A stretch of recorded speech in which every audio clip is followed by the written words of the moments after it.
Remember, remember the 5th of November, gunpowder, treason, and plot.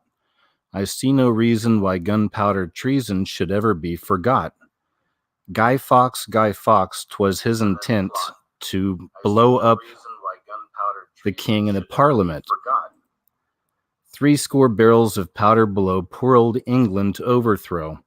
By God's providence he was catched with a dark lantern and burning match. Holler boys, let the bells ring.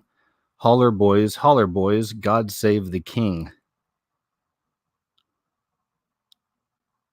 That has something to do with November 5th. It's the famous lyrics. Guy Fawkes. Whenever I think of Guy Fawkes, I always think of The Mask, just like many of you, and V for Vendetta. And it has become a symbol of kind of the truth movement. You know, at one point, still is, I guess. Anyway, how you doing? I'm KJ, and this is KJ's What Happened. And we made it through October. We've crossed over into November. It's crazy to think Thanksgiving is so close. It's just a few weeks away. Really does feel like time's flying by, doesn't it? To me, it does. Anywho, welcome to the show. We look back on the week, some of the weirder bits, the stranger bits, some random bits mixed in. And without further ado, I think that's how you say it, we'll just go ahead and get right to it here. We got quite a bit to get into tonight. So I hope you're doing well. I hope you all had a great week. Hope you had a great weekend. And thanks for being here. So first story, activists want to abolish your kids' honors classes, cite white toxicity and supremacist values of high achievement. Let me check something out here real quick too.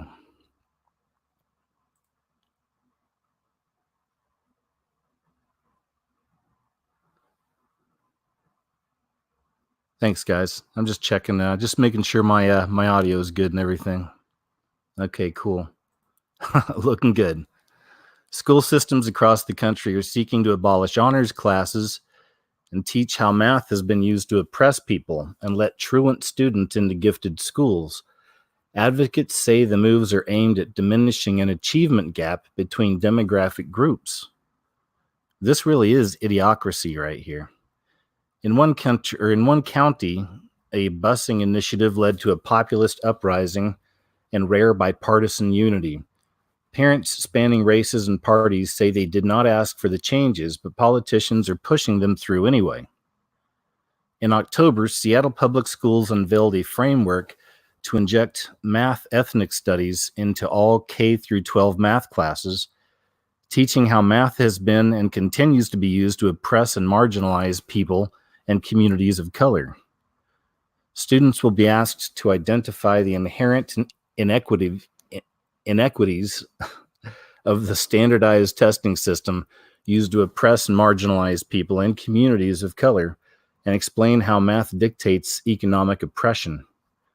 How does data-driven processes prevent liberation, it asks.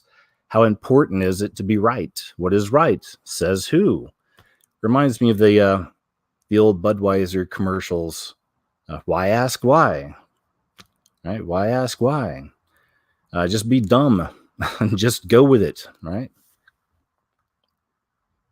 The curriculum was pushed by the school district's ethnic studies program manager, who on October 19th tweeted a picture with her Marxist ringleader and said the next step is matching indoctrinated t-shirts. Neat. I am an educator of color in Seattle whose job is anti-racist work within the school district. Seattle is very white, nearly 70%. It's also one of the most liberal cities in the U.S., and these liberal white Seattleites hate being called racist, but the thing is, a lot of them are, she wrote. Though she was hired by the superintendent and the school board, Castro-Gill said criticisms of the math proposal from one board member's Asian wife was racist. She also asked people to help me push the board and superintendent to oppose rewriting. I've never heard of rewriting. Not rewriting, but rewriting. Whiting. Castro Gill wrote on her blog that her mother is white and her father is Hispanic, but that she has a strained relationship. I'm fairly radical atheist and consider myself a far-left anarchist who fights for racial justice, she wrote. My parents are both Trump-supporting Republicans. Oh, well, there she is. Hi. I'm getting bored with this article. But we've seen this before. Public schools, man, that's where it's at. It's where it's the indoctrination centers. And always testing out these new ways to indoctrinate the children's. Speaking of which, results are in. Common Core is making American kids dumber. The never-ending quest of modern educators to find new ways of learning that will never hurt any child's feelings has not been a resounding success thus far. The ambitious attempt to standardize learning across the country, known as Common Core, can now be measured, and the news isn't good. The Common Core website explains the initiative. It's a set of high-quality academic standards in mathematics and English language arts literacy, ELA. These learning goals outline what a student should know and be able to do at the end of each grade. The standards were created to ensure that all students graduate from high school with the skills and knowledge necessary to succeed in college, career, and life, regardless of where they live. That sounds wonderful. The aforementioned bad news is that the first group of Common Core high school grads aren't as well prepared as their predecessors. For the third time in a row since Common Core was fully phased in nationwide, U.S. student test scores on the nation's broadest and most respected tests have dropped, a reversal of an upward trend between 1990 and 2015. Further, the class of 2019, the first to experience all 4 high school years under Common Core, is the worst prepared for college in 15 years, according to a new report. It's a shame, isn't it? I mean, so many of us were saying this was coming, right, for so long. And here it is. I mean, we're not surprised, right?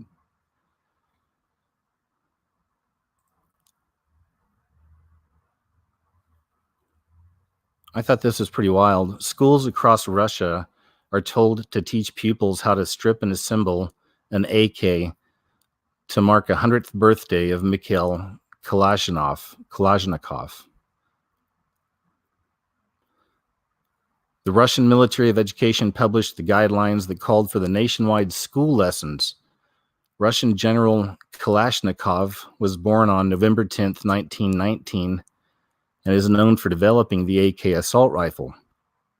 He is revered as a public figure in Russia and passed away in December 2013 at the age of 93.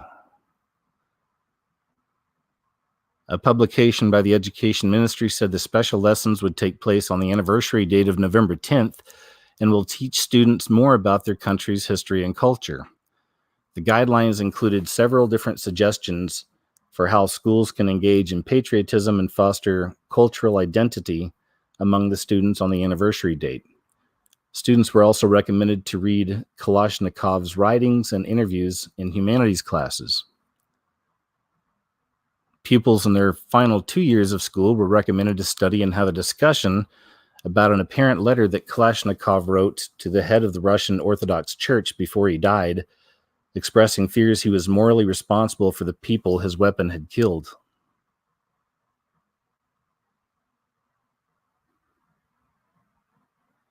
In the letter, Kalashnikov purportedly said he was suffering spiritual pain over the many deaths it caused. According to online magazine Medusa, the guidelines argue that such classes will foster patriotism, help school children form a Russian identity, allow them to understand the value of defending their fatherland, and facilitate interest in military service down the line. Kalashnikov died on 23 December 2013, aged 94. I thought they just said something different. after being admitted to a hospital a month earlier, with internal bleeding. He received many state honors, including the Order of Lenin and the Hero of Socialist Labor. All right, there you go. Interesting. But I thought that was interesting. He was feeling a spiritual pain over the many deaths that his invention had been a part of, been involved in. But isn't that interesting, though? The kids in Russia, they're learning this. I mean, the state's sponsoring this. And meanwhile, our kids are, the boys are learning on how to put on makeup. And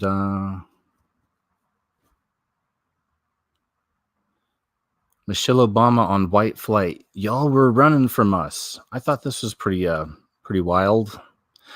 But this also goes to that whole narrative that's out there. We see it simmering, not even under the surface any longer. It's out in the open. They're talking about it in the mainstream. That's why it's definitely something to be always watchful over. And it's the Civil War. We've been talking about this for years. Many of us have seen that programming in mass media for years of the Civil War, right? And now here we are. You hear it in the mainstream all the time. And we see all these stories, too, that just seem to, I don't know, sometimes it feels very planted. But regardless, I feel like this one kind of fits into that narrative as well, just separating us all, black versus white, more of this stuff. I think this is a video. Let's see. I want to remind white folks. Yeah, check this out.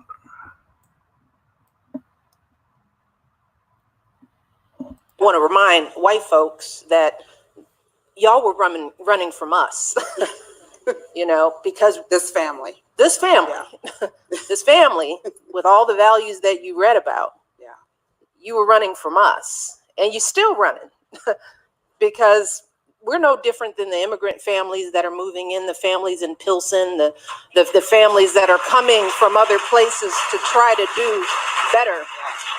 But because we can so easily wash over who we really were because of the color of our skin, because of the texture of our hair, that's what divides countries. Artificially as well. Artificial things that don't even touch on the values that people bring to life. And being the Black first family gave America and the world an opportunity to see the truth of who we are as Black people, as others, that we are just as, and oftentimes better than, many of the people who doubt us.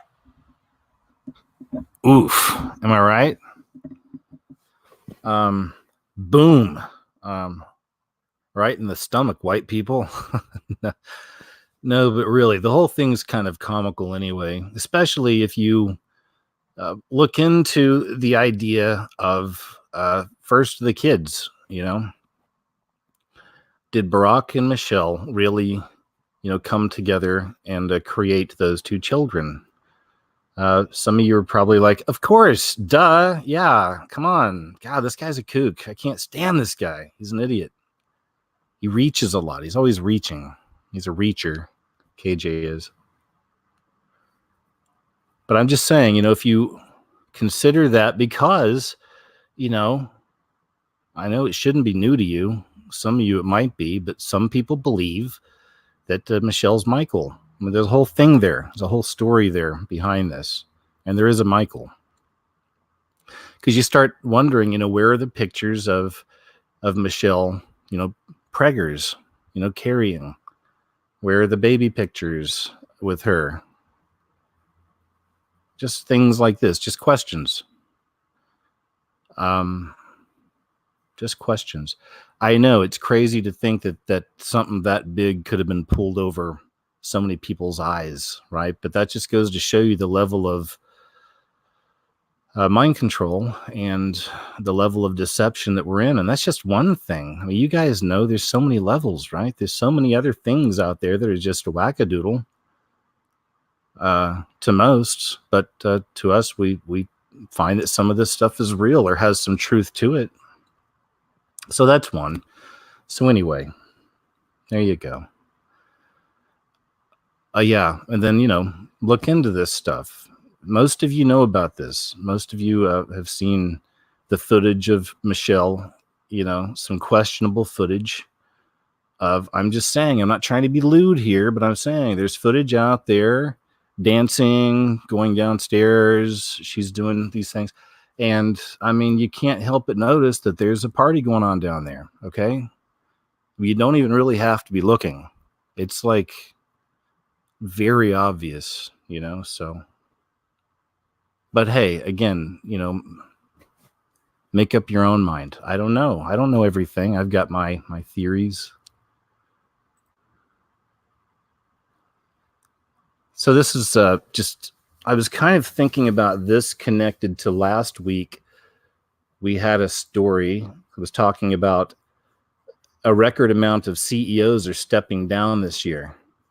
Remember that? That was from last week. Yeah, a record number of CEOs are stepping down from their positions this year. And they listed them. I mean, there was a bunch, but they listed them. Huge companies, big time CEOs. A lot of these people are bouncing out. And they're saying the last time that they'd seen that many CEOs stepping down from their positions was just before the 2008 crash. Again, I'm not trying to be a little predictor here or anything, but it's just, these are points of interest. And then you got this story right here. Israeli embassies around the world are shutting down. I mean, that's big. Foreign and defense ministries unite in long simmering dispute with Treasury over bid to retroactively cut envoys' expense stipends, no consular services for Israelis abroad. Right, that didn't make sense to any of us. But here, let's read on. All Israeli embassies and consulates around the world shut down early Wednesday as diplomats and military attachés went on strike in a long simmering dispute with the finance ministry over expense stipends. The move, coordinated by the Foreign Ministry, the Defense Ministry, and the Labor Federation, came after the Treasury reportedly backtracked on previous understandings and said it would force the envoys to pay back thousands of dollars that they had been reimbursed for expenses. Closure came into effect 1 a.m. on Wednesday morning, Israel time. It says no consular services will be provided and no one will be allowed to enter the embassy consulate. This is from the statement. I don't know. Maybe it's me. Maybe it's nothing. I just thought that big move with all the CEOs stepping down. Now you have this, the embassies, the Israeli embassies around the world shut down.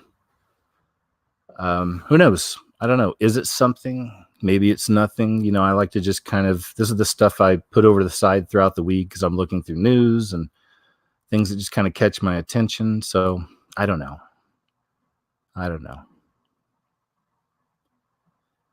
We did talk about this last week as well, because the last few weeks, Kanye West has been a really hot topic in our communities, if you want to say it like that. I've been seeing a lot of people talking about him. And also in the mainstream. There's this show, it's a comedy show from David Spade. It's on Comedy Central. Can't remember what it's called, but it's a new kind of night talk show David Spade does. And sometimes I'll check that out. And I've noticed a few of the episodes recently that's one of the things they're focusing on the most is Kanye West and just kind of ripping him into shreds for this whole, Christian thing, quote unquote, right? So, but last week we were talking about that as well. If this is real, if it's a true thing or whatever, it's always good just to pray for him. That's first thing. And, the truth will come out, and, ultimately, and maybe it's already out, but I've seen people going to extremes on both ends of this. For me, I just pray about it for Kanye. I hope he's being real and being led and everything else, and because he's got a lot of pull right now. So, God can really, really use him. It'll be interesting to see. Or, the devil could use him too, And I believe the devil has used him in the past. And he's admitted he's had a horrible past. But he hasn't been specific, you know. That's the other thing. It'll be interesting to see if he'll ever come full out about like that really, really dark stuff in Hollywood. We'll see.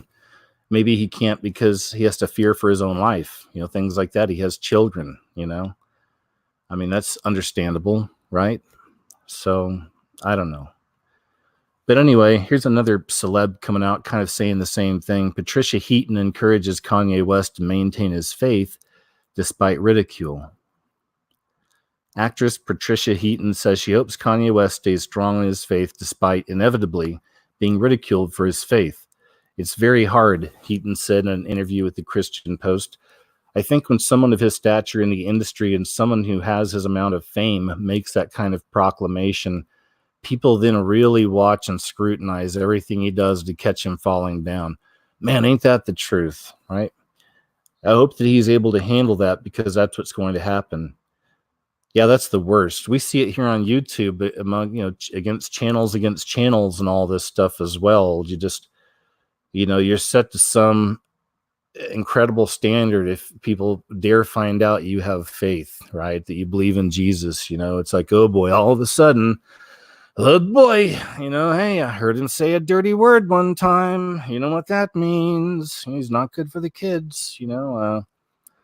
It's not a real Christian, this one. You got to watch out. He watches horror films, I hear, you know. What? Yeah, he says he's a Christian, you know.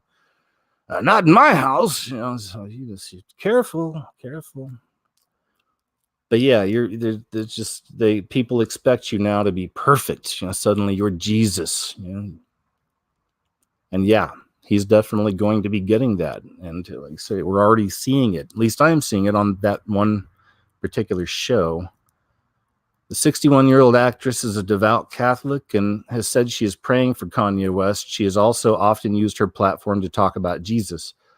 I think that if you have the Christian perspective that this time we have on earth is actually very small compared to eternity, and that our lives are so filled with non-essential information, especially with the advent of social media, there has to be someone talking about eternal things and talking about our souls, and people actually are hungry for that, even if they aren't aware of it. The Everybody Loves Raymond star's career started rocky at the age of 30. She moved to LA, according to Christianity Today, with zero prospects or an agent. It wasn't until she had reached a breaking point that God started to bring her success. After coming home from a mission trip to a Mexican orphanage, she felt a wave of peace. I said to God, literally, pretty much out loud, I will go back to Mexico or to whatever mission field you want to send me to, but I have a few auditions here in LA, so I'm going to keep doing those. If you want me to change course, how many times have you guys had this talk with God? If you want me to change course, I will do it gladly, but you have to open the door really wide in one direction or another, she said. Excuse me, I'm taking a water break here.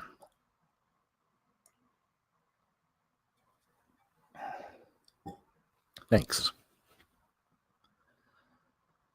Shortly after this is when she actually started getting her acting work. So her latest show, Carol's Second Act, features Heaton in a lead role as a 50-year-old divorcee who finally follows her dream of becoming a doctor.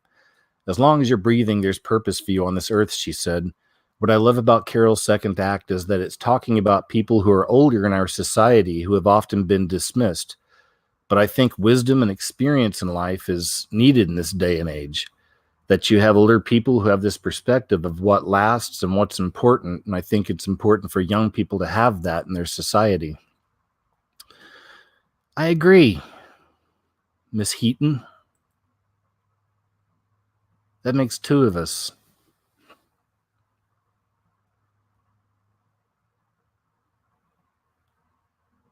Facebook testing facial recognition verification ignites privacy concerns. The social media platform's facial recognition system would require users to take a, quote, video selfie. I'm already not involved with this. I will not. No. a video selfie, and look in different directions to assure the tech giant has a complete view of the user's face. Wow. No, thanks. Upload your face to the beast system technology. That's perfect. Hong Kong-based code explorer and technology blogger Jane Manchun Wong, who unlocks features before they go live, provided insight into Facebook's new authentication options with a prototype of the software on Tuesday.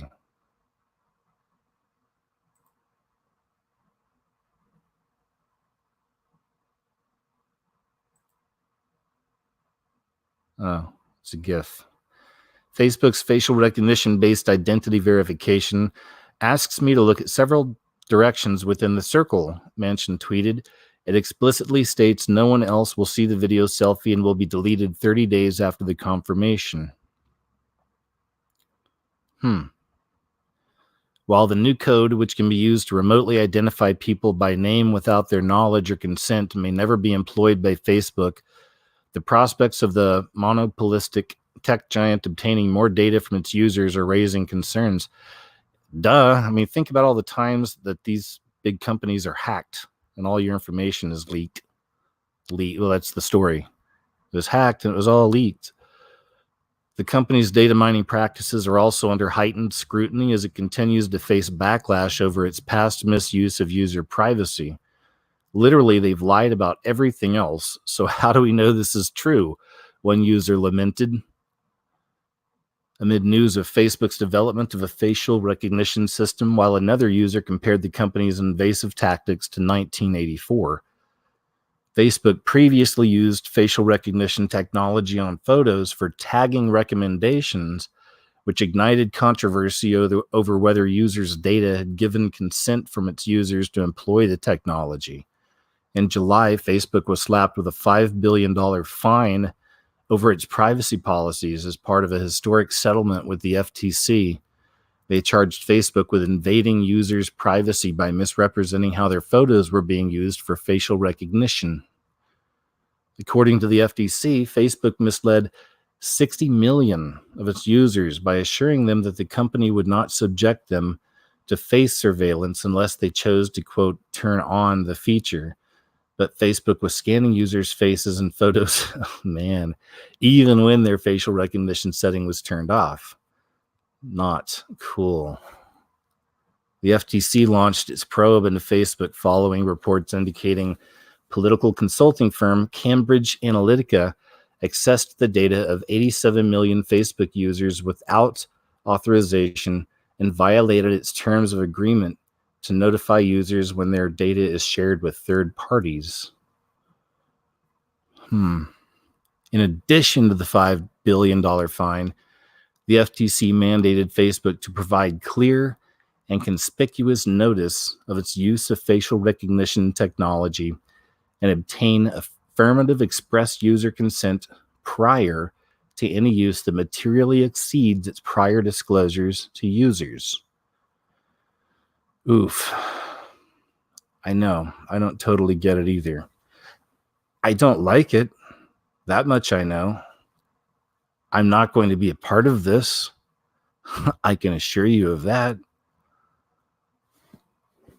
Anyway, Facebook being Facebook again. Whatever that means. So yeah, here's the story on, they call it Kanye's Sunday service. Thousands of people are choosing to follow Jesus Christ as a result of Kanye West's new outreach concert called Sunday Service. This is a story on CBN, by the way, Christian Broadcast News. Kanye has stunned the world with his new album called Jesus is King, saying his life is now devoted to sharing the message of God's love and salvation. Prophet Sean Bowles was an eyewitness to one such powerful moment a week ago when he attended a Kanye event, saying the newly born-again Christians' powerful creativity and message of grace could be a game changer for gospel outreach. Now there's a new report of revival coming from Kanye's latest event in Baton Rouge, Louisiana.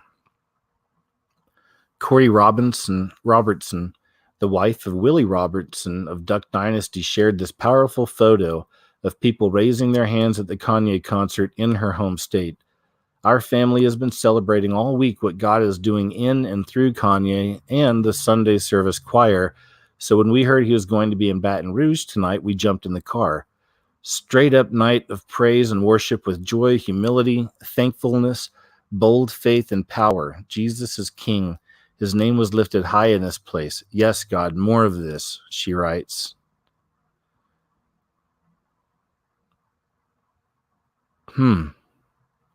So interesting, man.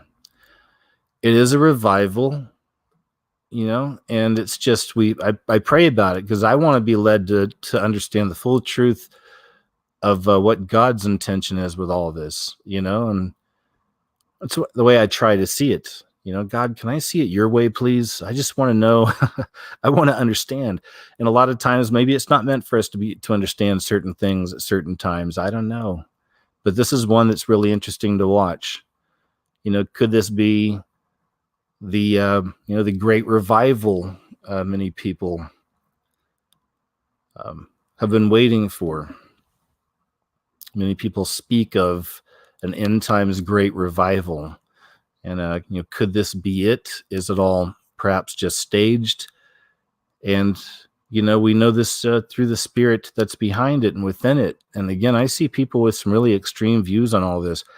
Hey, man, I did my share of videos back in the day, connecting him with some of the stuff that, we know he was promoting. So we know that he was a part of that beast and that beast system. I say, again, just pray about it, but I believe in giving a guy a break. And, if they have a true relationship with God through Christ, then yeah, that's great. Always beware of the wolves. But even on that note, any one of us on YouTube who's tried to tell the truth about anything has been called wolves by people, so we know what that feels like. All of us, So crazy thing, crazy times. Very interesting, though. The whole thing's very interesting to me. Man, I wonder, I'm going to have to look this up. I wonder if, how close those would be to me. Would you guys go to one of those? I would go to one of these. I think it'd be really cool to go to one of those. Just experience it, man. Go see for yourself. I'll have to see. I'm going to look it up and see. I don't know. They do this nationwide? I don't know. Is he on the road? I mean, I don't know. They said Baton Rouge, Louisiana, so they're down south. So who knows? Maybe they'll go to Texas. If they went to Texas, I'd go. Pastor Ben Pirtle of Gateway Church offered this great photo of Kanye with his daughter wearing a Jesus hair clip sitting on her dad's shoulders.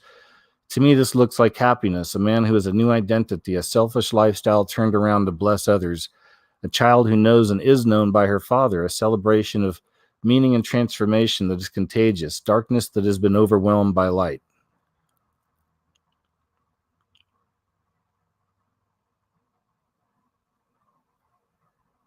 Wow, look at that.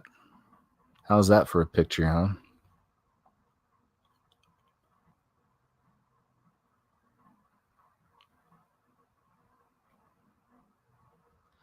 That was an altar call, and it was people choosing Christ, raising their hands.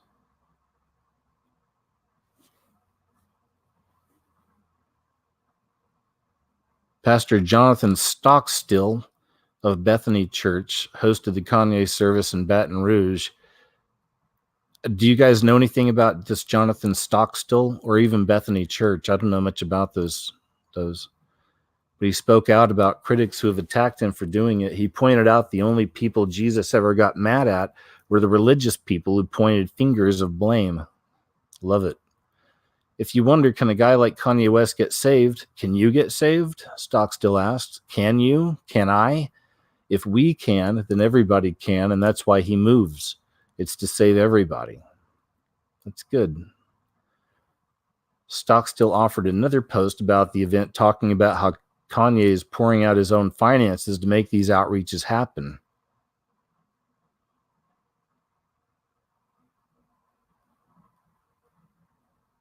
Maybe this is it. See people, but it doesn't. You know this. You see. Jesus only got angry at one group of people. Religious people. He didn't get angry at sinners. There's no record of that. He got angry at religious people who felt like everybody else was disqualified from receiving the grace that they had. He got mad at religious people who felt like their righteousness was enough. But when God moves, it's always about people. I'm going to tell you something. God loves people more than we love people. Sometimes he gets accused of not loving people enough. I'm telling you, he loves people way more than you love people. He gave his only boy to save people. On Thursday morning, I woke up to a hailstorm of critics and cynics, all thinking, what's going on at Bethany? Why are they doing what they're doing? And questioning motives, questioning the church is doing it for money. I can promise you that was not the case. All we got was a bunch of tire marks in our yard, food everywhere with ants coming to eat it, and left with a bunch of bills for rental cars we had to get. That's it. But I woke up Thursday morning and the Holy Spirit led my attention to John, the book of John.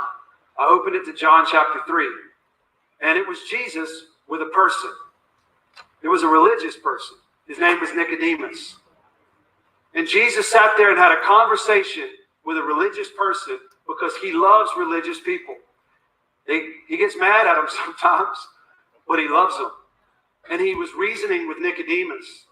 And then you flip the chapter, the next chapter is John 4. And it's a woman who had been married 5 times. And all of those marriages had failed. And she was on her 6th relationship. And he took time with her. So he spent time with religious people.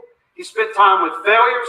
And then they flip the chapter to John chapter 5. And he's with a man who had been next to a pool for decades. And nobody had remembered him. He was forgotten. And Jesus came to him and healed him. He spends time with forgotten people. Then I flipped the chapter and it was John 8. And here's a woman that was caught in adultery. Some scholars believe that she hadn't even had time to put her clothes back on. She was covered in the sheets from the bed she committed the sin in. And she's standing in front of him about to be sentenced to death. And Jesus took time for sinners. And the love that came out of him towards sinners this is why we are even following him. Because this attracted us to him. His love, his grace. This is why we bought into him. It's because he sees. All right, there you go. I won't play the whole thing, but anyway, I just thought I'd kind of share that with you. Canadian lawsuit flips the script on gender protections in case of 6-year-old girl confused by SJW teacher. The advancement of cultural Marxism in society today represents the surge of the post-truth society coveted by the radical progressive left. It wants science to be based on feelings, reality to be completely undone for the sake of those feelings, and children to be confused by what they're being told to feel. But in the far left's unhinged quest to subvert truth and make it only objective when backed by personal opinions, they've left a huge legal loophole in place. One Canadian family is using this loophole to expose the lunacy of the far left's agenda. As you can tell, this is from a No Q report. I guess that's what it's called. News Options Quotes, No Q report. A 6-year-old girl was told by her teacher that girls are not real and boys are not real. She did so in an exercise in front of the whole class with the intention of making them stop believing what they've been told by their parents in biology class, that just because someone is female doesn't mean they're a girl. Duh, stupid kids. Distraught, the young student went home bewildered and asked her parents about it all. They contacted the school because parents were not given an opportunity to consent or object to the radical anti-scientific teaching, but the school backed the teacher and said they would continue with the current curriculum. Now the family is suing, and they're using the left's outrageous rationale against them. If gender is protected, then it must be protected when one adheres to their biological sex. If a girl wants to be a girl, she deserves as much protection as a girl who thinks she's a boy. But the left isn't looking for equal rights. They just want to be woke. Well, wait, we must have missed something. Okay, let's read this. If everyone has a gender identity and gender identities are protected under the code, then NB's gender identity as a girl should be protected, said Justice Center staff lawyer Lisa Bildy. If the school board can accommodate the inclusion of trans and other gender identities into the classroom setting, then surely they can accommodate the inclusion of children who experience no discord between their biology and their sense of self. Some gender theorists and activists now argue not only that gender identity is on a spectrum, but that sex is also on a spectrum, meaning that there are no longer distinct categories of male and female. Among other things, the family is asking the tribunal to award a remedy that the school board stop teaching gender theory in any manner which suggests that sex categorizes of male and female do not exist or are fluid or exist on a spectrum. To teach otherwise cannot be anything but discrimination on the basis of sex, which is a protected ground, said Miss Bildy. If we cannot describe the physical reality of biological sex, then women can no longer defend their human rights as women. It just feels like a Monty Python sketch, the whole thing, doesn't it? Life in general, I mean. Breaking news from November 1st. CNN President Jeff Zucker confronted by Project Veritas in ATL Airport. Let's check this out. I think this is it.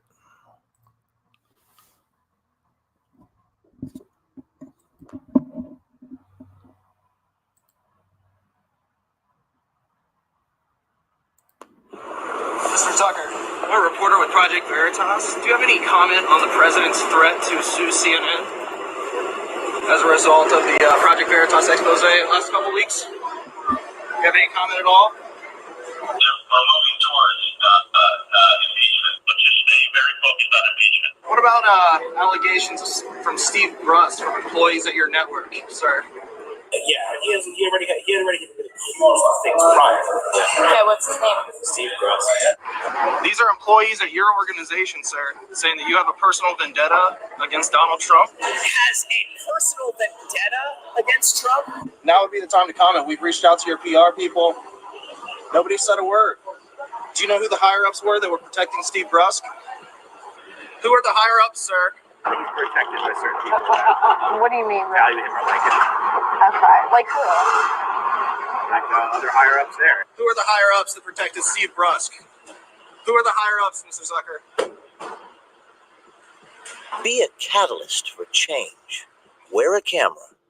Be brave. Do something. I love that. That's a great saying. Simple, very effective. Project Veritas, be brave, do something. It pretty much sums it up, doesn't it? It's good stuff, though.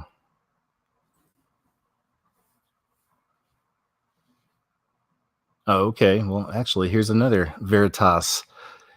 Leaked insider recording from ABC News reveals network executives killed bombshell story implicating Jeffrey Epstein. And this is another Veritas. This just dropped today.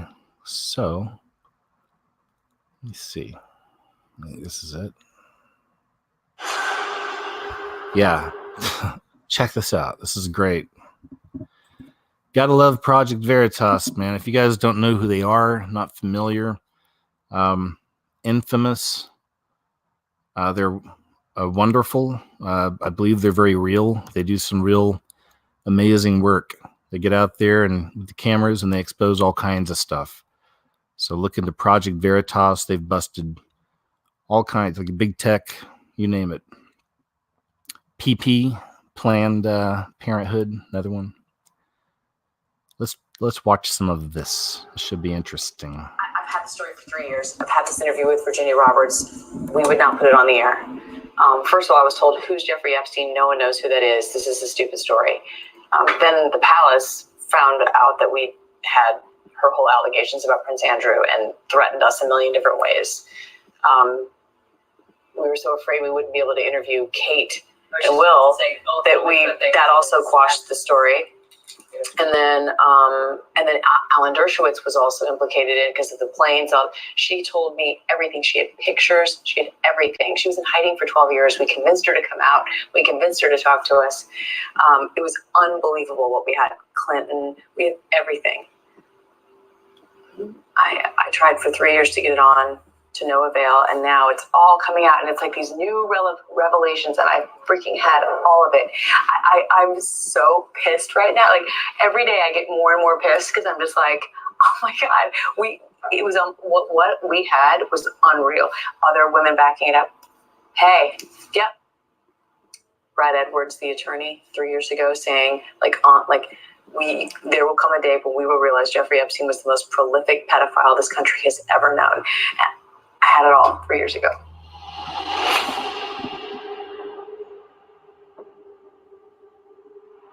Would you raise your right hand, please? Yes. Do you solemnly swear the testimony you're about to give will be the truth, the whole truth, and nothing but the truth, so help you God? Yes, I do.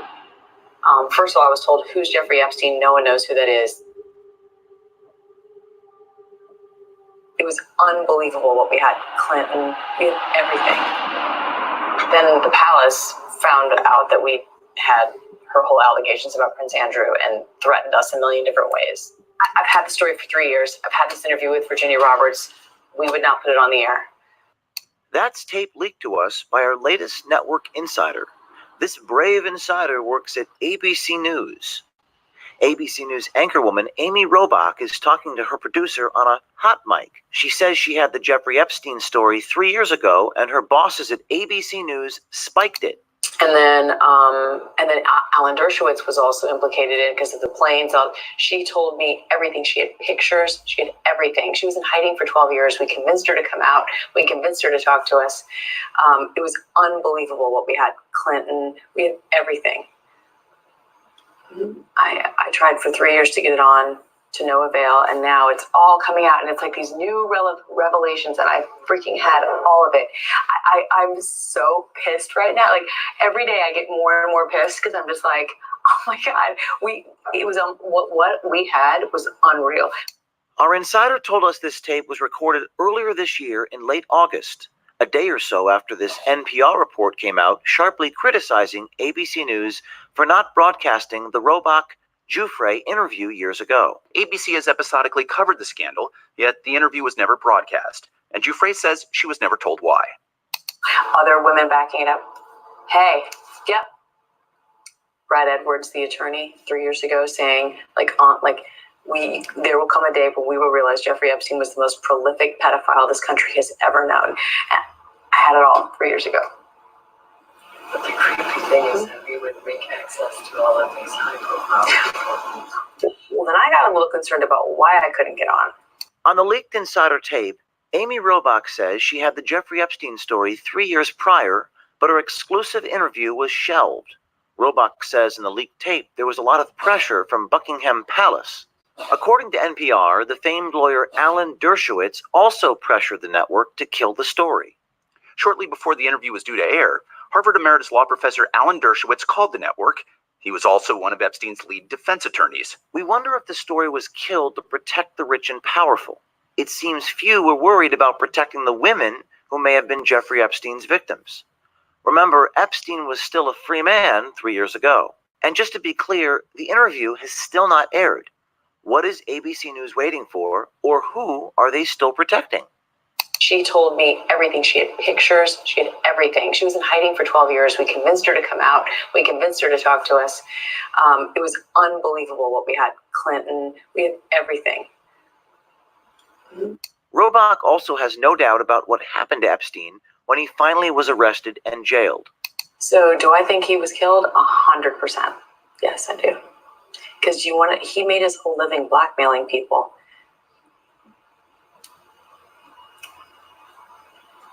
Yeah. There were a lot of men in those planes, a lot of men who visited that island. A lot of powerful men who came into that apartment.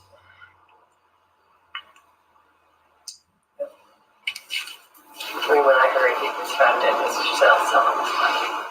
I knew immediately. And they made it seem as though he made that suicide attempt 2 weeks earlier, but his lawyers claimed that he was roughed up by his cellmate around the neck. That was all like to plant the seed. And then it's fine. I really believe it. Like, really believe it. The last of the leaked tape has Robach talking about alleged Epstein conspirator Ghislaine Maxwell and how she should be very careful.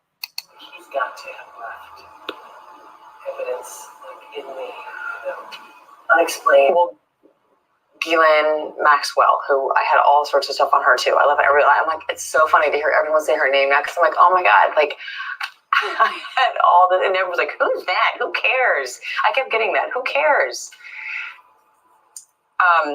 She knows everything. She should be careful. Well, she was his, like, she went out and recruited all of these girls. Stand by. She should watch her back. Because if she goes, I mean, I'd have like security guards all around me. The brave insider who leaked this. Anyway, we played quite a bit of that, but I think it was worth it. Wow, interesting. That reporter needs to watch her back as well, I would say, after that. But so that's just part one. And, you know, buckle up for part two. I'm sure it's going to be coming out soon. Let me check this here. Yeah, this is a new, just happened on the 5th today. France church attacks. Statue of Saint beheaded. Cathedral targeted in car ram raid. Thieves used a car as a battering ram to break down the doors of the Oloron Sainte Marie Cathedral in the French Pyrenees and stole multiple religious objects, while in Oberhaslach, a statue of Saint Bernadette was beheaded. This says was a beheaded. Did you see that? Saint Bernadette was a beheaded. Saint Bernadette was a beheaded. The cathedral thieves are believed to have used a Peugeot 106 to ram the doors of the UNESCO heritage site with a tree trunk fixed to the car's bonnet between the night hours of Sunday and the early hours of Monday morning. Investigators later found the abandoned vehicle. It's crazy. Thieves stole several gold objects from the cathedral, including a chalice and a gold ostensorium or monastrance. If that doesn't help, I don't know what either one of those are. A vessel used in both, Roman Catholicism and branches of High Anglicanism to display the consecrated communion bread.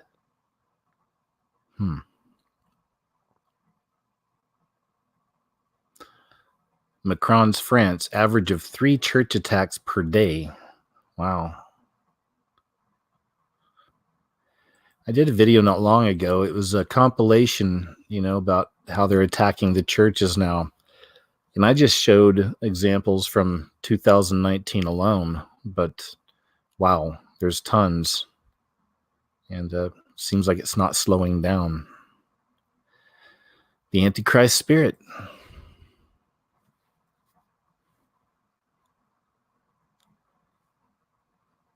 Anti-Christian HBO series His Dark Materials pits religion against academic freedom. As we once again near the Christmas season, the last thing we need is yet another show dragging Christianity, religion, or God in general. Sadly, and this is from Newsbusters, sadly, HBO gave us a show that does all three in its latest series, His Dark Materials, based on the books by noted atheist Philip Pullman. This latest adaptation continues the story's usual controversy of despising Christianity and the church and making them the bad guys. The November 4th episode, Lyra's Jordan, introduced us to a world that was both like and unlike our own. One key difference included the fact that every human was accompanied by an animal manifestation of his or her soul known as a daemon. Despite this fantasy element, the world was also controlled. Hold on one second. I'm going to click this here. Despite this fantasy element, the world was also controlled by a highly religious organization known as the Magisterium. As the name implied, yes, this referred to the magisterium of the Catholic Church, which gave teaching authority to the Pope and his bishops. For an award-winning story, it's not always very creative, it says. Make no mistake, this magisterium was clearly a version of the Catholic Church. It endorsed teachings of Scripture to children, quoting the creation story of Genesis 3:5, and ye shall be as gods, knowing good and evil. Higher-ups in the magisterium also include priests who answered to a cardinal, and like most versions of the church written by atheists, they're a murderous lot obsessed with keeping control and squashing free thought. That's true.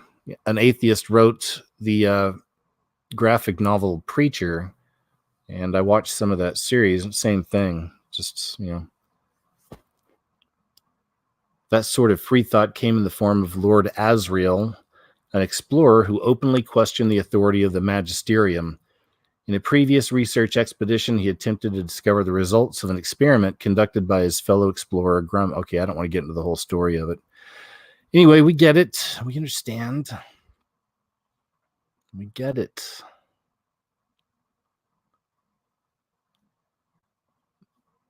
Man stabbed to death in Maryland, Popeyes.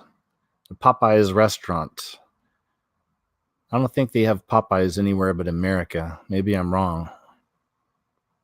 Popeyes. Man stabbed to death in Maryland, Popeyes after altercation over chicken sandwich. Man. Oof.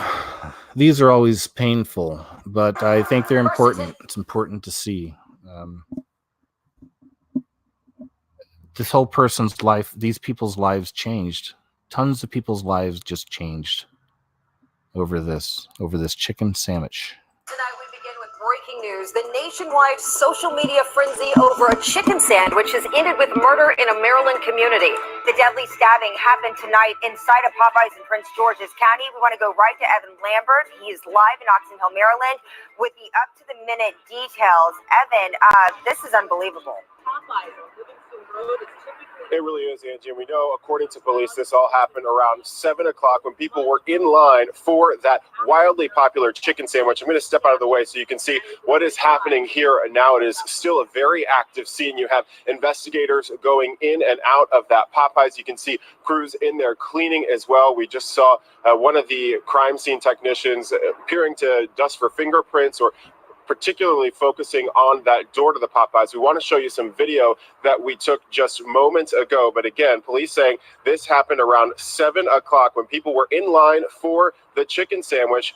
According to sources, someone cut in that line, leading to a fight, and then ultimately a deadly stabbing of an adult male. That male was found in the parking lot here of this Popeyes on Livingston Road in Oxon Hill, Maryland. We understand that that adult male died of his injuries at a local hospital. He has not been identified at the moment. We also know from police that there has not been an arrest at this time. They're still working to figure out exactly who did this. And that is why you still see the scene very active, particularly because they are trying to narrow down who actually did this. That sandwich, it came back on Sunday.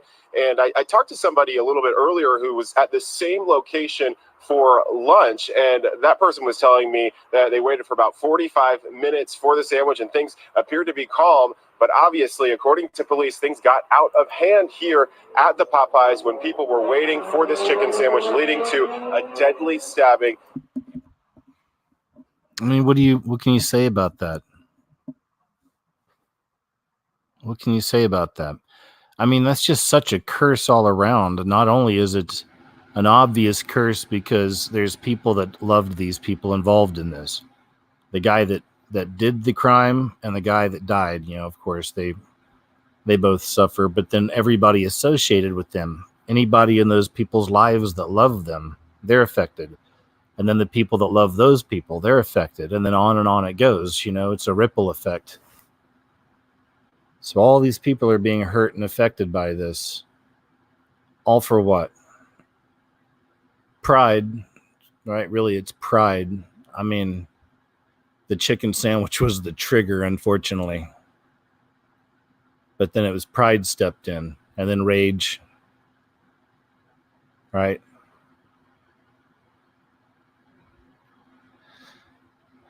Oof. It's rough. What you gonna do? Former NBA player Lamar Odom is walking with the Lord after surviving near-death drug overdose. After a harrowing near-death experience in 2015, former NBA star Lamar Odom said he's been saved. Odom says that Pastor R.A. Vernon of the Word Church in Warrensville, Ohio, helped him understand God's salvation. Nowadays, I'm doing the best I can in walking with the Lord, he said in an Instagram post. Thanks to Pastor Vernon, I got saved at the Word Church this weekend. His girlfriend, Sabrina Parr, stood beside him at the service and later praised him on Instagram for his commitment. Nothing better than a man of God, she said. Keep pushing through life, baby. God willing, I'll be right here by your side. Odom credits God for keeping him alive after he overdosed on drugs at a Nevada brothel in 2015. He was found unconscious and placed on life support. Doctors only gave him a 50% chance to survive, but the athlete rallied and is now back to good health. As he recovered, he began to open up about his struggles to the Players Tribune in 2017 and credited his teenagers for encouraging him to go to rehab and stay sober. My daughter Destiny is 18. She's beautiful and smart. When I was able to talk again, she told me straight up, Dad, you need to get yourself help or I'm not going to talk to you again. So I went to rehab, and in rehab, you learn to submit to everything. I've always been a really anxious person. I've been a worrier my whole life, but I'm learning to release everything, or at least I'm trying to learn, he said. He also launched a memoir earlier this year called Darkness to Light. Rut-row, or, I don't know. Is this a rut-row, or is this a, In it, he opens up about his addictions to sex and drugs. When you're sober, you're present, he said in an interview with CNN. And when you're present, you kind of understand the consequences and repercussions of what you do. Or wait, when you're present, you kind of understand. I think I said pregnant. So when you're present, you kind of understand the consequences and repercussions of what you do. And therefore, I have no will to do any drug that isn't marijuana. I understand the consequences and repercussions of getting high. I'm trying to go forward and trying to move forward, he continued. If I do drugs, that's moving backwards. If I live moving backward, that means I'm living to die. It's a good way to put it. I concur.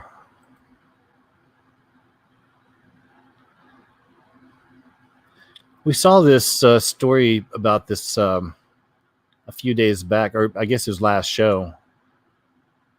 But this story just popped out on the 4th November, yesterday, so I wanted to check some of this out. GQ pushes new masculinity, turning men into women. Look at that right there. Participants wait backstage before a transgender fashion show in Istanbul, Turkey. That's really hardcore. Turkey. I think it's Islam, right? I think they're really hardcore against that stuff, but hey, what do I know? In case you've been living under a rock or been trapped deep inside an ultra-leftist bubble, and this is from Christian Posts, allow me to enlighten you. There's a definite concerted war on gender in our society. We know this. Here we go. According to editor-in-chief Will Welch, GQ has been working on a special edition since January, not only tackling abusive aspects of masculinity in our culture, but also featuring an article from a gender non-binary actor who is simultaneously advocating for greater inclusivity in Hollywood and acknowledging their own privilege. The name is Asia Kate Dillon. Exactly what you'd expect to find in a gentleman's magazine. Sarcasm intended, in parentheses. Another article is from an anthropologist who is debunking the idea that testosterone determines male behavior. Her name is Katrina Carcasses. Wow. These people seriously do sound like supervillains. Asia Kate Dillon and Katrina Carcasses. Menacing. Those names are menacing, if you think about it. As explained in the blurb to Carcasses' book on the subject, this unauthorized biography prize tea, as it's known, loose from over a century of misconceptions that undermine science, even as they make urban legends about this hormone seem scientific. Did you get that, men? Especially those of you who suffered the effects of low testosterone counts. It's all an urban legend. All right, anyway. I've had about enough of this article. How about you?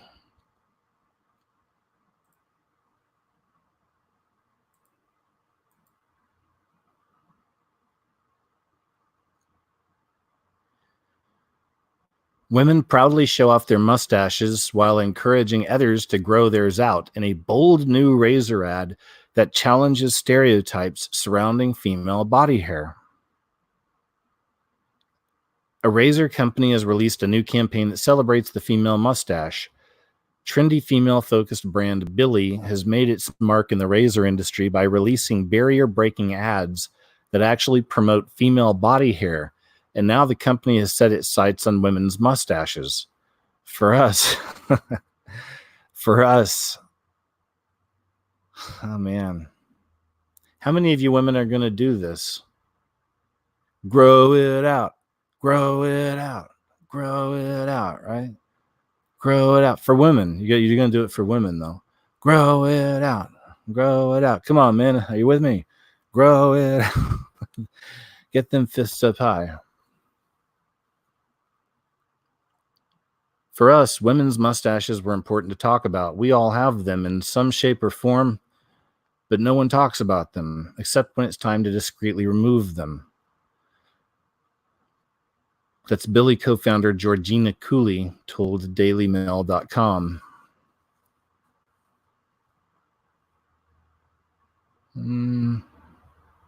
Oh, here's some pictures.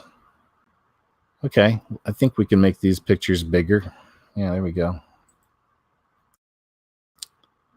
All right, so there's number one. How does that picture make you feel?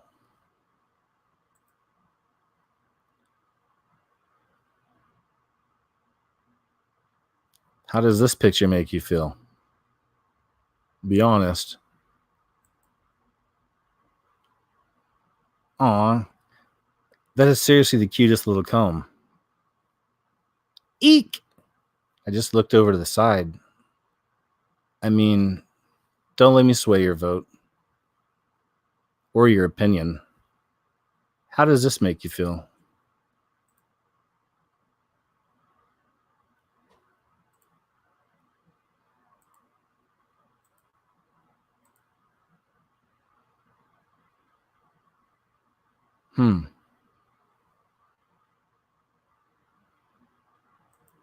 Anyway, I think I've had about enough of this. Are you with me?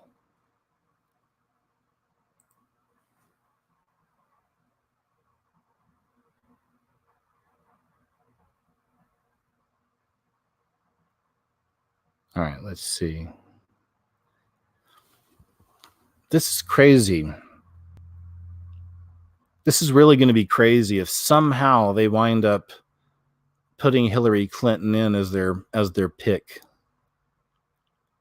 I mean, it's a crazy clown world anyway. This whole situation is a circus. It's insane. But, you know, I've been seeing more and more talk about this thing with Hillary. This is just another story. This isn't even exactly talking about her being president, but, well, wait. Yeah, here, check this out. She believes she was put on the earth to be president. One time, Bill Clinton aide Dick Morris claims Hillary Clinton will run in 2020.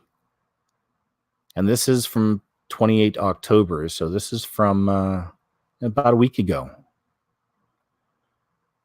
Hillary Clinton might try for the White House a third time, suggested Dick Morris, the GOP political consultant who advised President Clinton when he was facing impeachment. The issue is, will the ghost of Hillary Clinton come out and get into the election? Morris told John Castomates on the Cats Roundtable Sunday, a spooky thought for many Democrats at the beginning for Halloween week. She wants to. She feels entitled to do it. She feels compelled to do it. She feels that God put her on the earth to do it. Morris, who went from advisor to enemy of the Clintons, floated that Hillary Clinton was holding back because she realized the timing is bad, because the Me Too movement is still prominently in the news. In the whole issue of sexual harassment, the focus has shifted from the perpetrator, the offender, to the victim, Morris noted. We're increasingly looking at the women who were victimized and the agony they went through. Weinstein's victims, Epstein's victims, Clinton's victims. Morris explained that Hillary Clinton becomes ensnared in her husband's past problems when Americans are looking at what happened through the victim's eyes. What's crazy is I could actually see them using her, somehow putting her in as the choice, because they got nothing right now. Have you seen some of the embarrassing footage of Biden on stage, just fumbling over his words? Some of the places he's at, he's got like maybe 10 people are there to listen to him. I mean, the whole thing's just a sham and falling apart. And of course, that's why they're trying so hard to impeach him, right? I mean, that's the story. Some of you may not believe it. Some of you do, but that's definitely the story for now, right? It's crazy what's happening, the division, but honk, honk, as they say. Honk, honk. That's going to be just nutsy if they put her up there.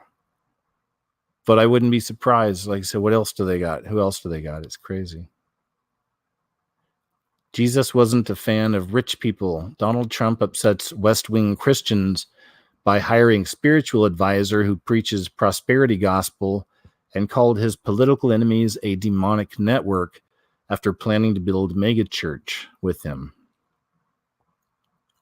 A Florida televangelist who claimed at Donald Trump's 2020 re-election launch event that his opponents were a demonic network, which I don't disagree with that, has taken a job in his White House, bringing the closest thing the president has had to a spiritual mentor and one of America's foremost promoters of the divisive prosperity gospel.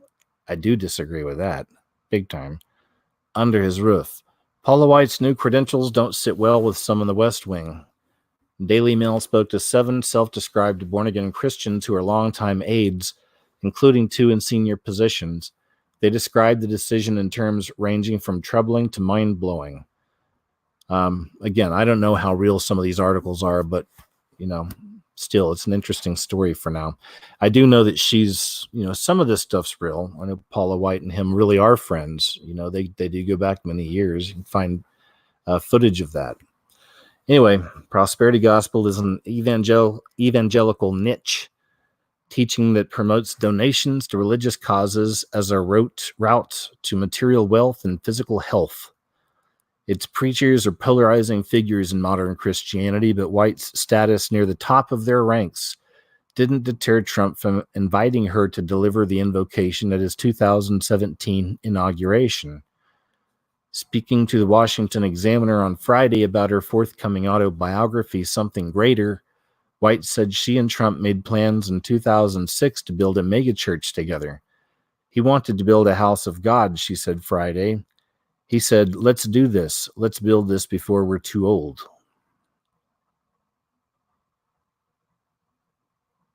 There they are. White claimed Trump hired an architect and wanted her to take the project over once it was built, but a divorce from her second husband a year later sidelined everything. She's now married to Jonathan Cain, the keyboardist from the rock band Journey. Whoa, that Jonathan Cain? Wow, Journey. Man, they sure don't make him like Journey anymore, do they? Trump, she said, is a quiet Christian who doesn't know Christianese, but he proposed a crystal cathedral for God similar to televangelist Robert Schuller's Crystal Cathedral in Los Angeles. Schuller, then an active preacher, died in 2015. Trump's lack of command with Christian vernacular showed up in 2016 campaign when he stumbled in a Liberty University speech with a reference to 2 Corinthians. It's our 2 Corinthians, I guess. All right, whatever. We get it. We understand. Okay. We'll see.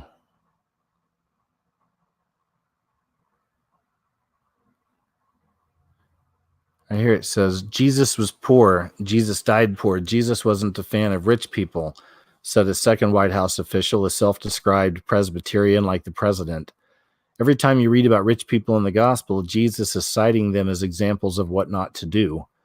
A third White House official responded to a text message about White with snark. I left my tiny camel in my other pants. The Gospel of Matthew includes the story of Jesus telling his disciples that entering heaven is nearly impossible for the wealthy. It is easier for a camel to go through the eye of a needle than for someone who is rich to enter the kingdom of God, reads chapter 19, verse 24. A White House spokesperson did not respond to a request for comment. All right. Okay, cool. Here we go. What do you think?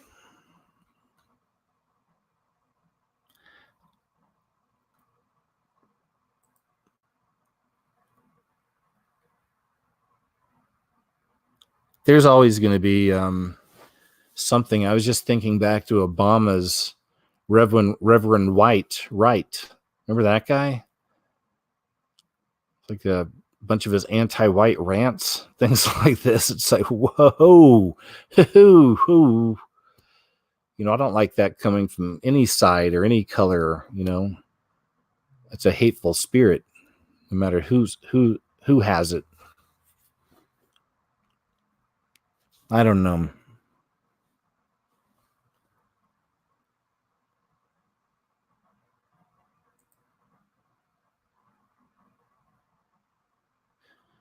So this right here, my last show, I didn't mention this just because, you know, there was a lot of hubbub about 11/3, November 3rd. You know, I was seeing a lot of hubbub. There's a lot of people talking about it, and a lot of people thinking that something bad was going to happen. And at the Space Needle, you know, the Space Needle in Seattle, apparently. And that didn't happen. Nothing bad happened to the Space Needle. But, you know, you can look into some of that because there are some really interesting examples of how 11/3 and the Space Needle and Seattle and all that does show up in a lot of different movies and TV shows. It's interesting. And perhaps it's for something else, you know, perhaps it's for another day, you know, who knows? We'll see. You know, 11/3 is also 33, and we know that's the magic number. We know it's connected to Masonry, a lot of these coded news stories, things like this. So perhaps, you know, perhaps. But anyway, so it's not the Space Needle in Seattle that anything happened to, but this happened. It was the astronomy center in Turkey. This happened.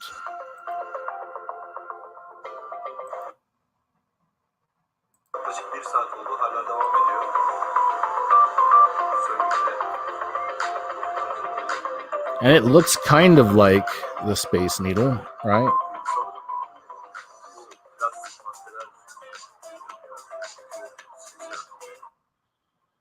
You gotta watch out for that music. That's what they'll strike you on that. All right, we're gonna go ahead and claim your whole freaking video. How long is it? 2 hours? Yeah, it's ours. Why? We played 8 seconds of our song, of a beat we made. Anyway, so maybe, who knows? You know, maybe that's somehow connected. You know, maybe that's I don't know.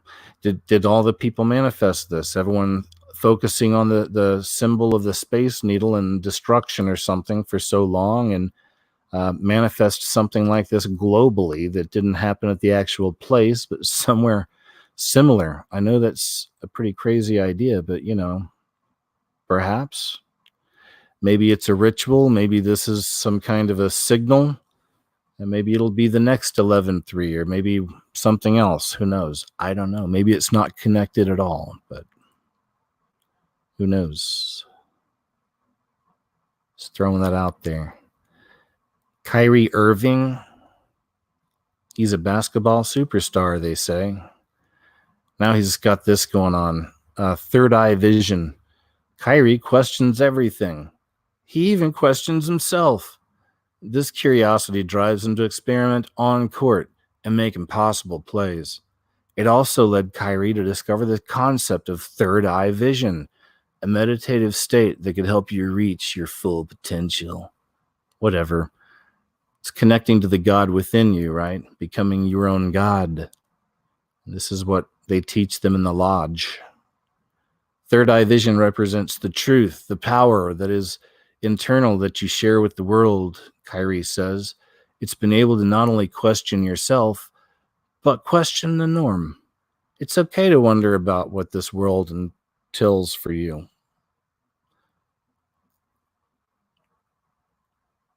Anyway, it gets pretty obvious down here. Third eye vision has nourished Kyrie's personal growth and his devotion for the game. My profession in itself, I see it as a craft, right? It's always the craft that I'm in love with rather than the lifestyle that comes with it, Kyrie says. It's affected me in a positive way to just see basketball for a craft that I want to protect. If you give it all, you perfect your craft. You're happy doing it. It's going to show. Anyway. Womp, womp, womp. The thing is that it's not even so much that some of these people are just, are evil and, oh man, I hate this guy, he's evil. It's just they're so deceived. They feel like they have the truth, that Lucifer really is the truth, that he is the good guy. And the Lord God's the bad guy, right? Selfish God wants to keep it all for himself. They look at him kind of in a Gnostic kind of a way, it seems. Some of these Luciferian people. So that's that. So they feel they're the ones enlightened and that we're the dum-dums, hey, they'll keep a smile. Hey, it's all right. I can tolerate you. I get it. You bought the Jesus lie. That's the way they see us, right? Because they found the Jesus within themselves. And it's Masonry is all about that. The God man, being the God man. Anyway, we'll know them by their symbols too, right? We will. There's LeBron flashing the horns down here.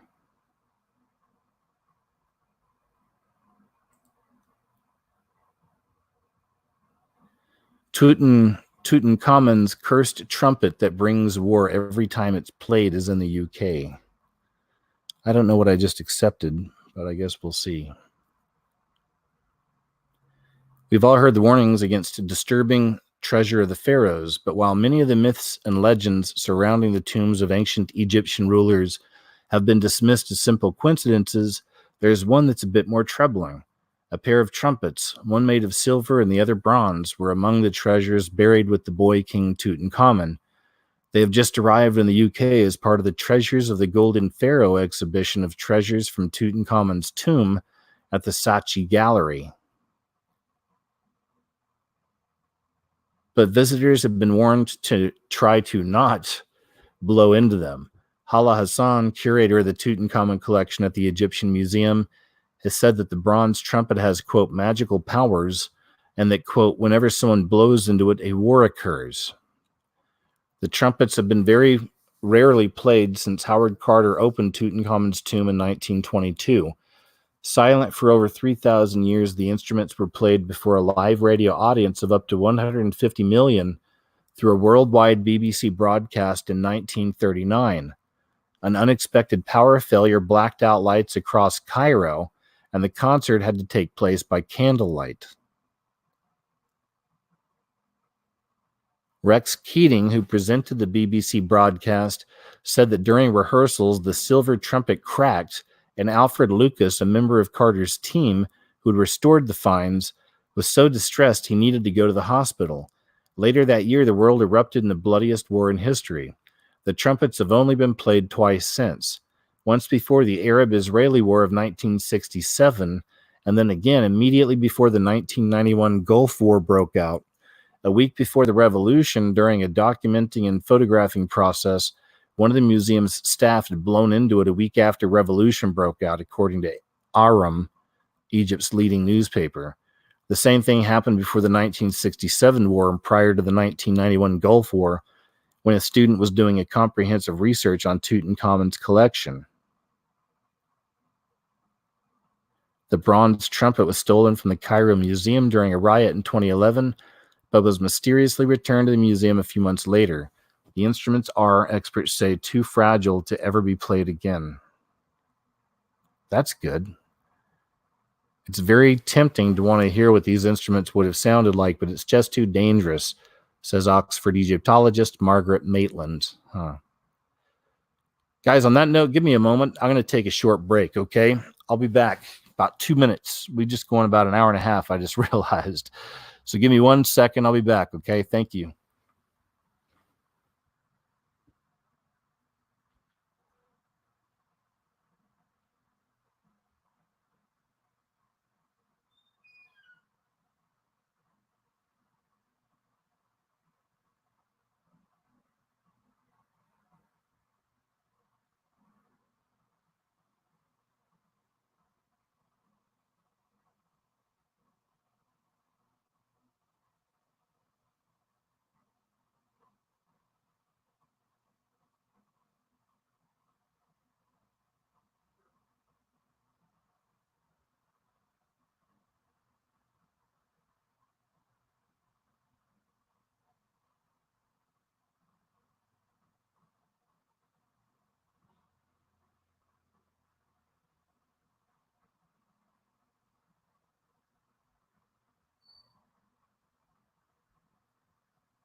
Okay, guys, I'm back.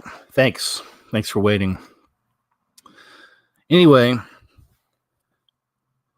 if you're around that horn or these trumpets, would you try to play them? I mean, I know I wouldn't, but some of you might. Who knows? What if you worked at that museum every day, every night?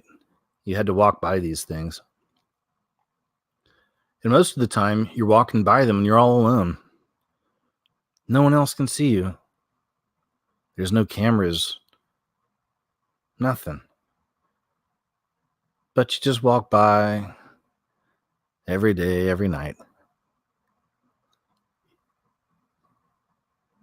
Don't you think you'd try? You might try. Think about it. I wouldn't. I don't know. Scary. So the big argument with this is a UFO caught recently. This goes back to July, but I still thought it was interesting. Over Cuba. And some people think that this is a kite. Some people are claiming this is a kite. I don't know. If it's a kite, it's a super cool kite that I've never seen. But, I'm sure weird stuff like that exists.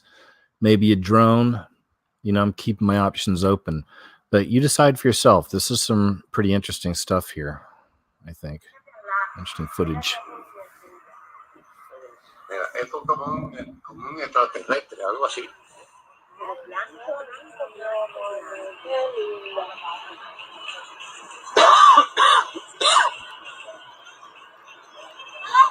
Una bola de candela en el aire, mira para eso tú.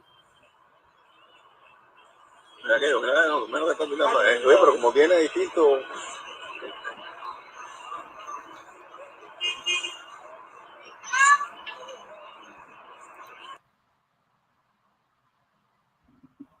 Here, we'll play it slow. That'll help. Maybe it is a kite. I don't know. They're saying there's kites you can buy that have these weird light setup things. Here.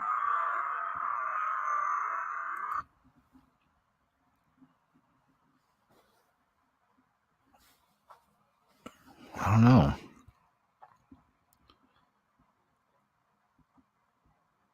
I could see thinking it's a kite. Right? I don't know. Maybe. But it looks like a craft, doesn't it? Or it's in the shape of something. So it looks like there's like a solid object there, but is it morphing into this light?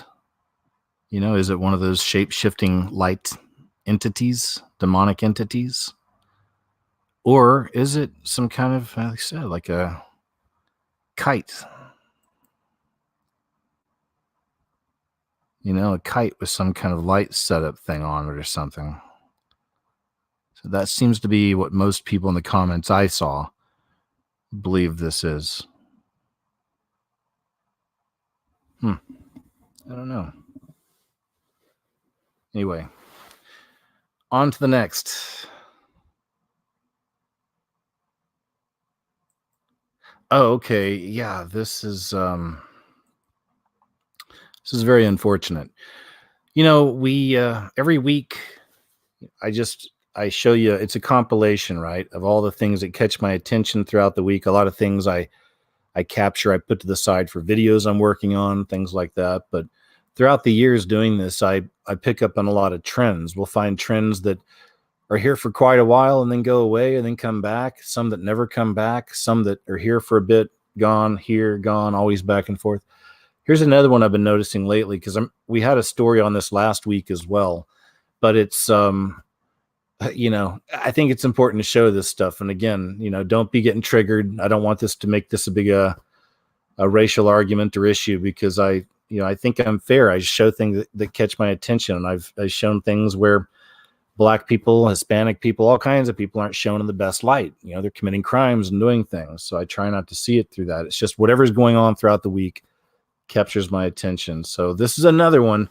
It is an unfortunate trend, but it's typically white ladies that are flipping out on Black people and calling the police when the Black people are at their home or trying to enter their apartment complex, and these ladies don't believe that they actually live there. They're questioning that and chasing them around and calling the police. So anyway, here's the latest.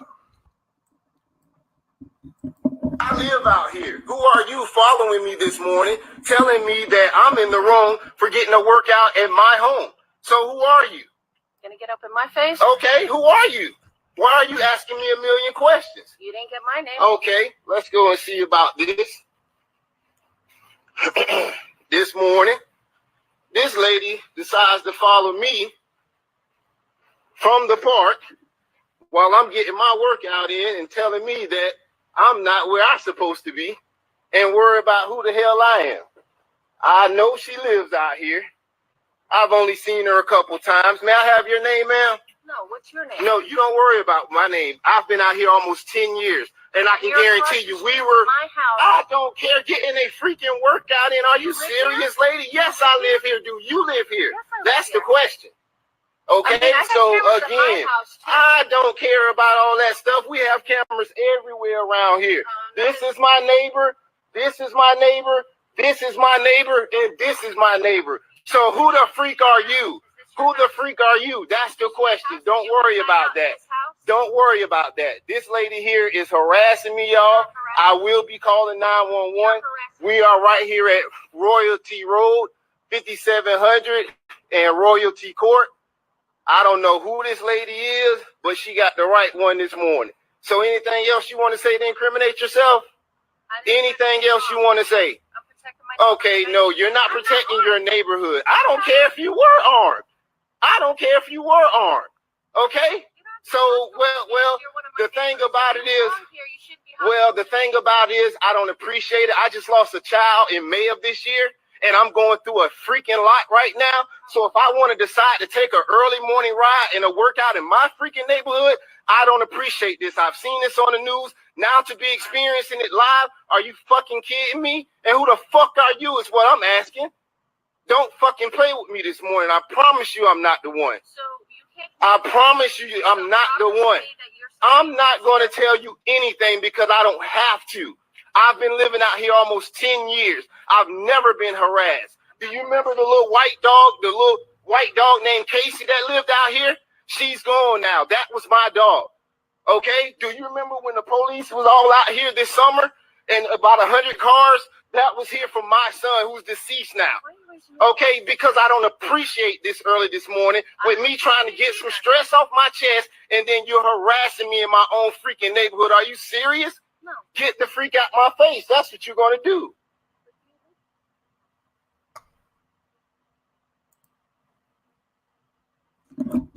Rough. But a new trend. Even that guy said it there, you know, and maybe that's a part of the programming. We just heard it. He's like, you know, I've seen this on the news. I know it's happening right now. And exactly, you know, we've been seeing more and more stories like this. So that's so messed up. Texas gun control activist booms her 3 children not living. A mother in Texas was found dead alongside her 3 kids on Friday in an apparent triple murder-suicide. Ashley Azim, 39, was known to have been battling depression and anxiety in addition to physical ailments such as arthritis and lupus at the time of her passing, which was ruled a suicide by self-inflicted gunshot wound. Wow. Well, the irony, obviously, right? The news story here.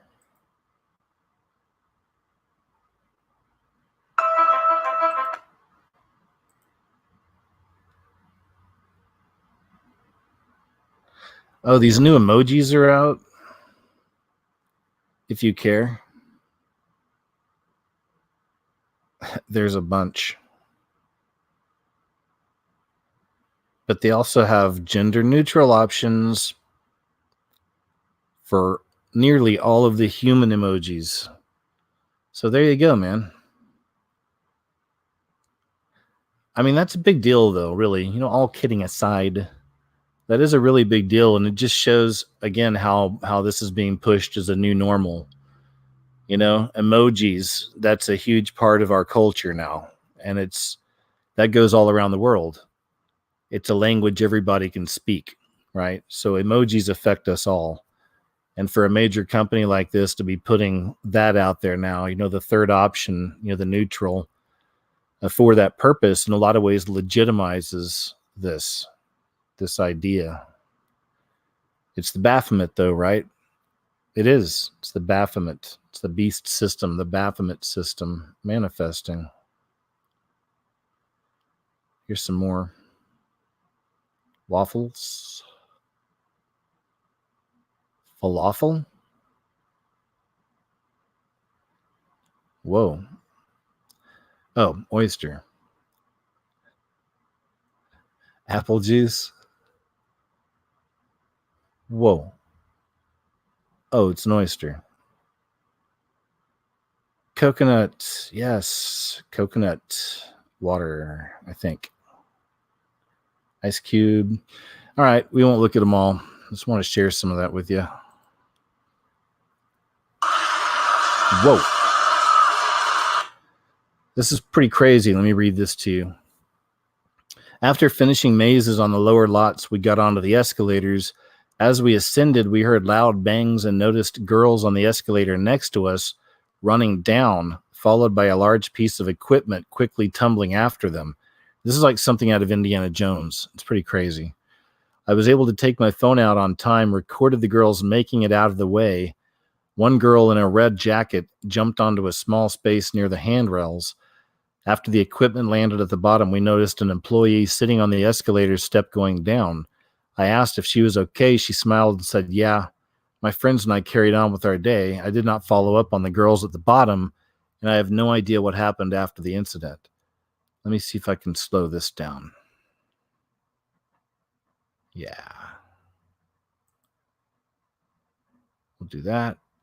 Make it a little bigger. Don't need any volume right now. Yeah, so that girl in the red just jumped over to the side.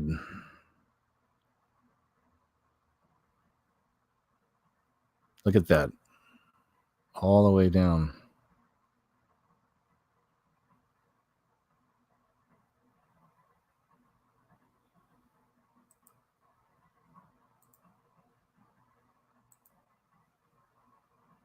Whoa, and it just missed her.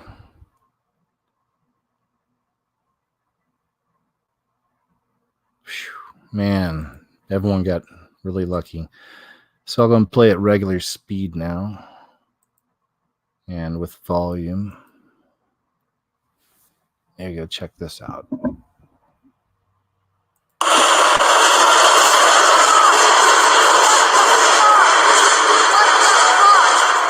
the fuck?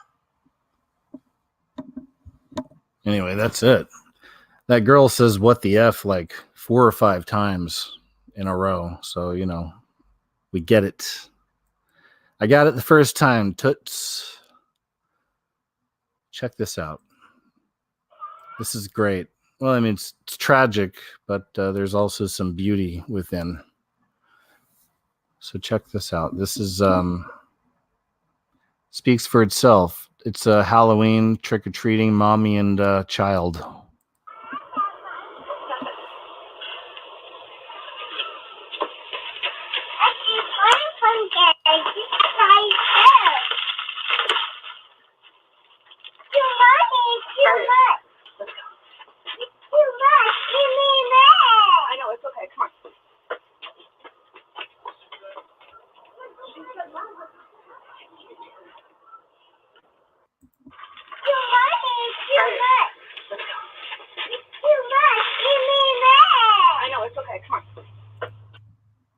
Isn't that messed up, though?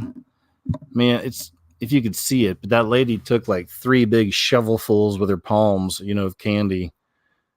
And the kid, you know, mommy, that's too much. You're taking too much. That's okay. Come on, you know. But teaching them while they're young. And, you know, I don't always think that those kids are going to grow up horrible. A lot of times it works the opposite. You know, a lot of times the kids are smart. They realize their parents are screwed up at an early age. They can sense this. And they realize that whatever their parents are doing, basically do the opposite of, you know, so they're programming the kids like that doesn't always create another little monster, but still, it's not cool to see, is it? A proposed rule by the Trump administration would allow foster care and adoption agencies to deny their services to LGBT families on faith-based grounds. The proposal would have enormous effects and touch the lives of a large number of people. Denise Brogan-Cater, Chief Policy Officer at Family Equity, an advocacy organization for lesbian, gay, bisexual, and transgender families, said Saturday. It's such a long title. She already has a long name. Denise Brogan-Cater.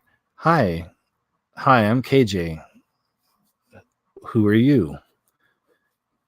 I'm Denise Brogan-Cater, Chief Policy Officer at Family Equity, an advocacy organization for lesbian, gay, bisexual, and transgender families. Cool. The Department of Health and Human Services on Friday released the proposed rule, which would roll back a 2016 discrimination regulation instituted by the administration of President Obama that included sexual orientation and gender identity as protected classes. Any organization, including foster care and adoption agencies or other entities that get department funding, is now free to discriminate, quote unquote, if it wants to, Brogan-Cater said. The proposed rule could be published in the Federal Register as early as Monday, followed by a 30-day comment period. After that, the comments will close and it will become final rule. Critics, such as Brogan-Cater, said the rule would allow organizations to place their personal religious beliefs above the needs of children in their care, but the administration countered that it was not preventing LGBT people from adopting. The administration is rolling back an Obama-era rule that was proposed in the 12 o'clock hour of the last administration that jeopardizes the ability of faith-based providers to continue serving their communities. Of course, Obama, his people did that. The federal government should not be in the business of forcing child welfare providers to choose between helping children and their faith. According to the Adoption Network, there are more than 400,000 children in the foster care system in the United States. More than 114,000 cannot be returned to their families and are waiting to be adopted. The Williams Institute at UCLA School of Law estimated in a report that 114,000 same-sex couples in 2016 were raising children in the United States. Same-sex couples with children were far more likely than different-sex couples with children to have an adopted child, 21.4% versus 3%, the report found. Alfonso David, president of the Human Rights Campaign, in a statement called the proposal horrific and said it would permit discrimination across the entire spectrum of HHS programs. All right. Anyway, we get it. We got it.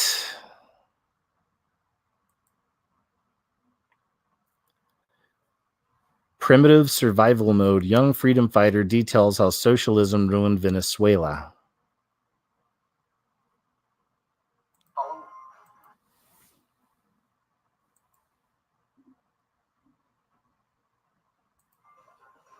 This week, the leader of the Islamic State is declared dead. The House officially opens an impeachment inquiry, and the President and First Lady. Since the election of President Nicolas Maduro to his first term in April 2013, the South American country's once thriving economy has collapsed under the weight of its failed socialist policies, causing inflation to rise by a whopping 1,300,000, did I say that right, percent, and leaving the nation's poor struggling to survive. More than 21% are suffering from hunger, according to the Food and Agriculture Organization. The situation is extremely dire for the huge percentage of the population that lives in poverty. Andre Goulart, a young Venezuelan political activist who is now living in the U.S., told the Washington Examiner, almost 90% of the country is living with less than $1 per month. Goulart has dedicated his life to fighting back against the rise of tyranny and the trampling of basic political freedoms. His term at the Central University of Venezuela was interrupted by government officials who intimidated freedom fighters on campus with tear gas. After leaving Venezuela in early 2019 to work as an intern with the Cato Institute in Washington, D.C., he has been seen sharing his story with the world. Goularte, I don't know, argues that socialism has taken the people of Venezuela to a primitive survival mode. Every single day, people are facing choices between buying food or paying for bus tickets, eating garbage, not being able to find medicines, or not having money to pay for it, as well as water and electricity shortages, he said. Millions of people, due to the constant electricity and water shortages, had to go back to using oil lamps and gathering water in big plastic containers. Every single one of the factors that make the humanitarian crisis as bad as it is growing day after day, and people are leaving the country by any means they can. Young Americans Foundation President Ron Robinson, who has dedicated his career to ensuring that increasing numbers of young Americans understand the importance of individual freedom, argues that the left has purposely avoided this topic. There are at least 3 issues Democrats and their accomplices wanted to avoid discussing: the oppression and failure of their socialist colleagues in Venezuela, a vigorous Trump economy with the lowest unemployment in 50 years, and investigations closing in on the origin of the erroneous collusion claims. Okay, anyway, we got it. We get it. Good. CC have things like this, we look at the fruits, right? Thousands gave their lives to Christ at Kanye West's latest Sunday service in Baton Rouge. This from November 2nd, just a couple days ago. After a last-minute announcement on Friday, thousands of people gathered to worship with Kanye West in Baton Rouge. I said with Kanye West. With no stage, lights, or fancy audio equipment, Jonathan Stockstill, the pastor of Bethany Church, introduced the rapper to the crowd. Can we hear it for Jesus? Stockstill asked. I don't think he said it like that. He is king tonight, he said. Can we hear it for Jesus? I don't know if that was his approach. I wouldn't. It'd be a little obnoxious. West, standing between wooden crosses, opened with "Closed on Sunday" with his daughter North sitting on top of his shoulders. You my Chick-fil-A, West rapped. Hold the selfies, put the gram away, get your family, all hold hands and pray. Raise our sons, train them in the faith through temptations. Make sure they're wide awake, follow Jesus, listen and obey. I love it. What's wrong with that? I think that sounds great. I know, KJ, he's fooling you. You idiot. You fool. You pray for people. You hope for the best. But, it'll always come out, it'll come out. They always get exposed. Curvine, is that the name? Curvine Brewington? Curvine Brewington, a musician and pastor at Crossroads Church in Lafayette, Louisiana, attended the event and took to Instagram to point out the spiritual change he saw firsthand in West. All right, yeah.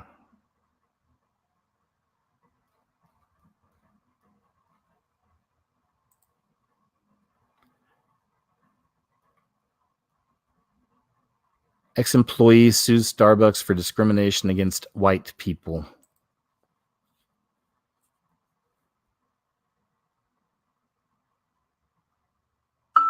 Oops, turn that down.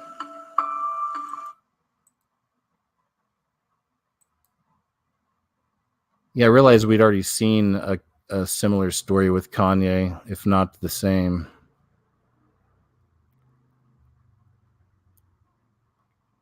We get it.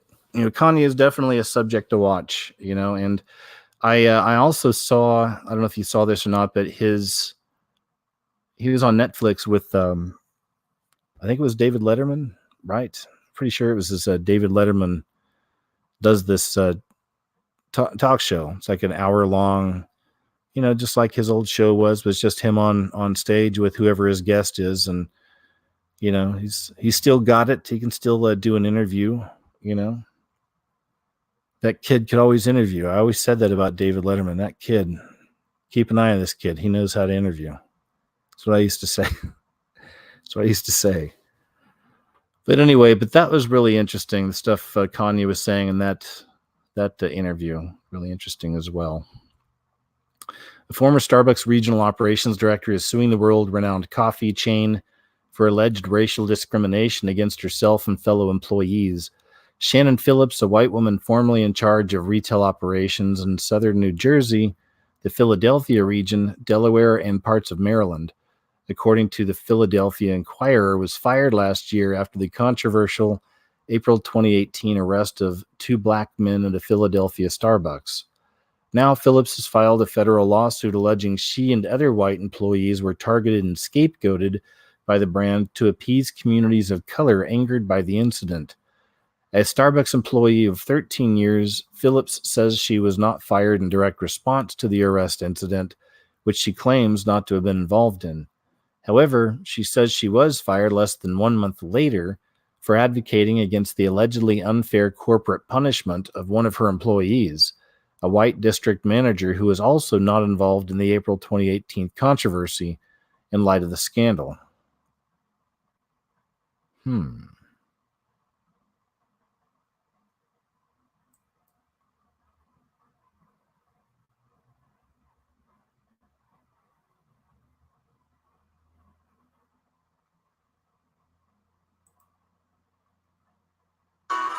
Craig Morgan.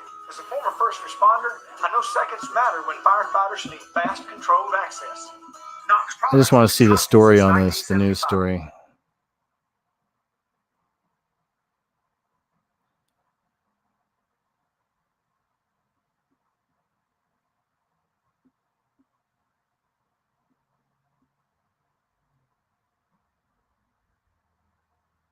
Sorry for the wait. Okay, here we go.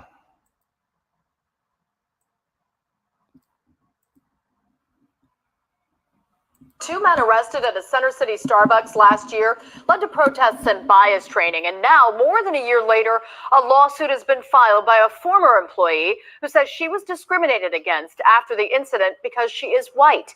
Action News reporter Catherine Scott has the full story. These are the legal documents. Shannon Phillips is suing Starbucks, saying the company discriminated against white employees after that 2018 incident at this Center City location. This video went viral in April 2018. Rashawn Nelson and Dante Robinson arrested for sitting in this Starbucks at 18th and Spruce without purchasing anything. The store manager that called 911 later left the company. Former Starbucks regional director Shannon Phillips of Woolwich, who is white, oversaw roughly 100 locations, including this one. In a new federal lawsuit, Phillips claims she had nothing to do with the arrests and yet was terminated less than a month later, stating the company discriminated against white employees after the incident to convince the community that it had properly responded. She says, as regional director, Starbucks ordered her to put a white employee on administrative leave who was not involved with the arrests because of an allegation he paid lower salaries to his black workers than his white ones. She says this allegation was false because district managers had no say in salaries, but was fired soon after voicing her opposition. She claims the district manager directly responsible for the 18th and Spruce location, who was black and had promoted the store manager, who later called 911, had no disciplinary action taken against him. Phillips' attorney says she and her client had no comment on this story. Phillips is suing for loss of earning capacity, among other things, and is asking for a jury trial. In Center City, Catherine Scott, Channel 6 Action News. We received the following statement from... There you go. More of that kind of madness.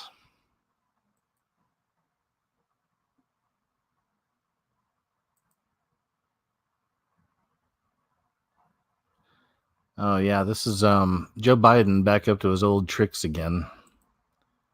I don't know if there's any audio here. Let me see. No, there's no audio on this, but that's okay. You don't need audio to see this. He always doing this, man. I don't know. Just to me, it's inappropriate. I don't know.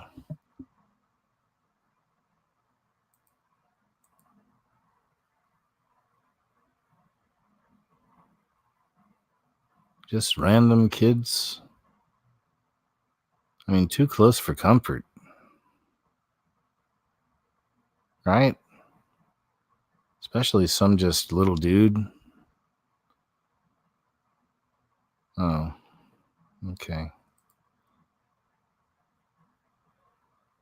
Gross. So he sniffs this kid.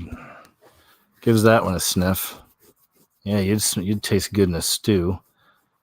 He kisses this little boy on the head. Yuck. Rubs his back. I don't know. I'm not with it. Are you like that around random kids?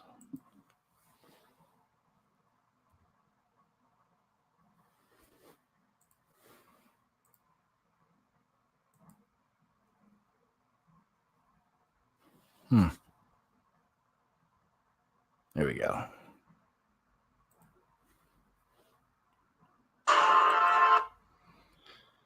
This is pretty cool. Check this out. This is a bizarre cloud shaped like a human head. Even has facial features.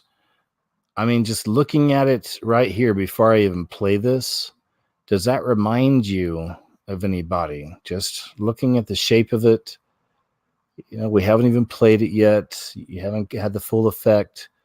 But just first glance, could that possibly resemble a figure that perhaps is known around the world? Maybe.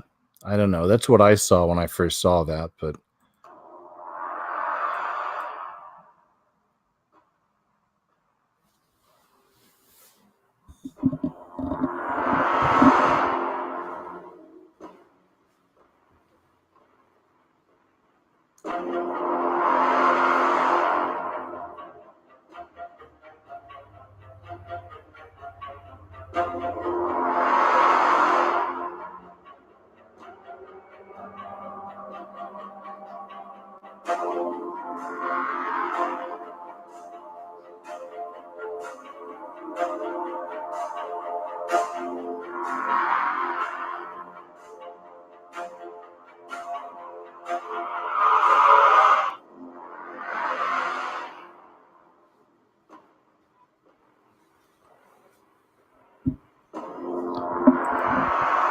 Anyway, weird, right? See what I'm talking about? Does that look like somebody? Does it kind of? I don't know. Then it kind of looks. It almost like it morphs into something else. Now it looks like, to me, just that image right there. It almost looks like your stereotypical kind of Middle Eastern looking person. Say if Hollywood was casting a Middle Eastern person, I feel like you can almost see that right there. You can see, the kind of turban wrap on the head. The left eye is that white dot there. And then there's, the other eye on the other side of the nose, which you can see a nose sitting atop a thick mustache. I see the lips there and the mustache connecting to a beard, right? That's what I see. It almost looks perfect, right? Like that. You see, that's what I see. But it looked different, though, before that. To me, it looked almost like Trump. So it has the hair. You can see the hair, And the face looked a little different. So anyway, what do you think? What do you think that is? Is in Rio de Janeiro.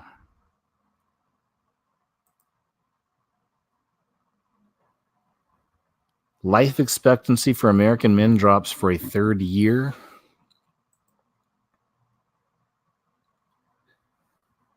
It's kind of a bummer. Here, I think there's a story here.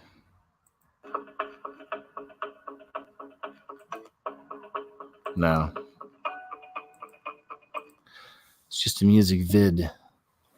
So life expectancy for American men dropped for a third consecutive year, with the National Center for Health Statistics citing an increase in so-called deaths of despair, such as the rise in drug overdose deaths. The average lifespan of men in the U.S. dipped to 76.1 years in 2017, the latest data available, amounting to a 4-month decline in life expectancy since 2014. The findings shed additional light on economic research into the sharp increase in recent years in deaths from overdoses and suicides among white men with less education. Man, that's something. I mean, look at all the anti-white programming. I mean, for real, it's there. This. Some of us see this, but it's everyone gets attacked in the beast system. Every race, every sexuality, everybody gets attacked. You may get promoted on one hand, but you'll be attacked on another 4. That's how it works, it seems. Anyway.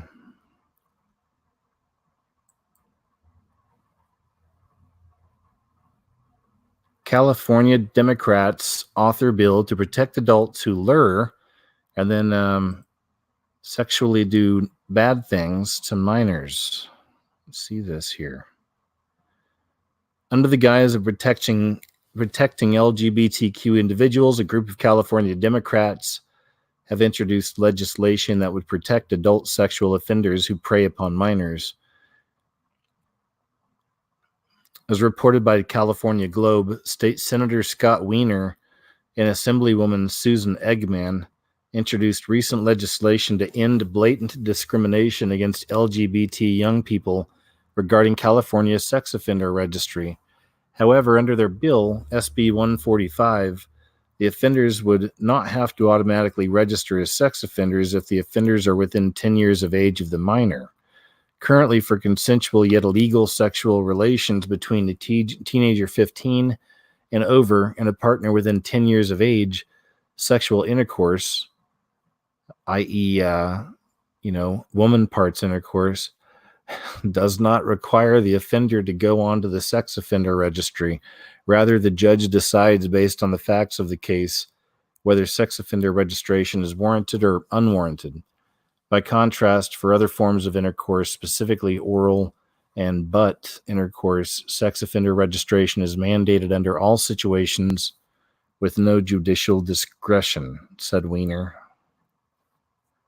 This bill would authorize a person convicted of certain offenses involving minors to seek discretionary relief from the duty to register if the person is not more than 10 years older than the minor. Wow, that's so wrong, right? Within 10 years of the age of the minor. So a 20-year-old man, woman can sexually abuse a 10-year-old child and get away with it because blatant discrimination against LGBT young people. These people are seriously disturbed. Not only that, they are monumental hypocrites, because we're betting that not a single one of these lunatics will be so forgiving of anyone, regardless of their sexual orientation. All right, this is all editorial stuff. It's opinion.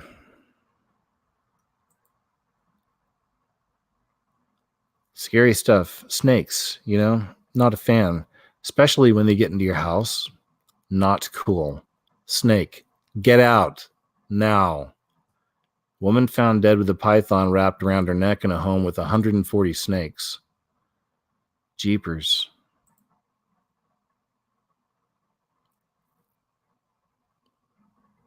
I think there's a... Yeah. An Indiana woman is found... Yeah, here we go. Dead after an 8-foot rare python was found wrapped around her neck. It happened last night in Oxford, Indiana. That's about 2.5 hours from Chicago. Police responded to a 911 call to this house and found the woman on the floor. There were a total of 140 snakes at the residence. This home is registered to the Benton County Sheriff, so no one lives there. It's set up to house snakes. The woman, 36-year-old Laura Hurst, was apparently checking on the 20 snakes she owned when she was apparently strangled.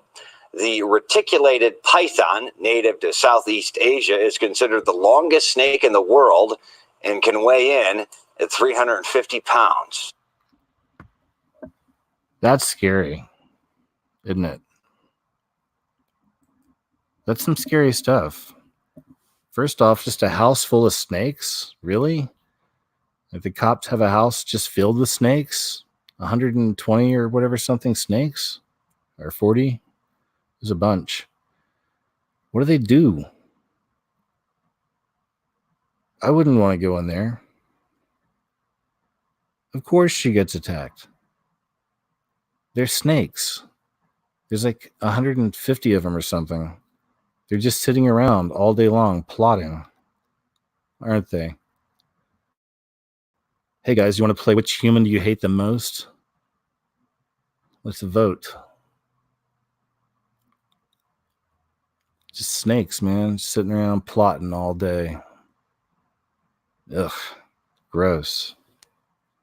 I don't want to go into a house filled with snakes. Billboard in London encourages white people to sterilize themselves. The sign, which is put up on Holloway Road, says, "Imagine a city less crowded. Do your part. Get sterilized." Yay.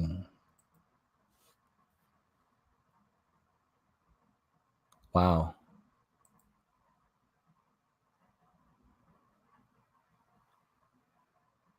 That is nuts. Sterilization's always a big part of these grim future dystopian type novels and movies.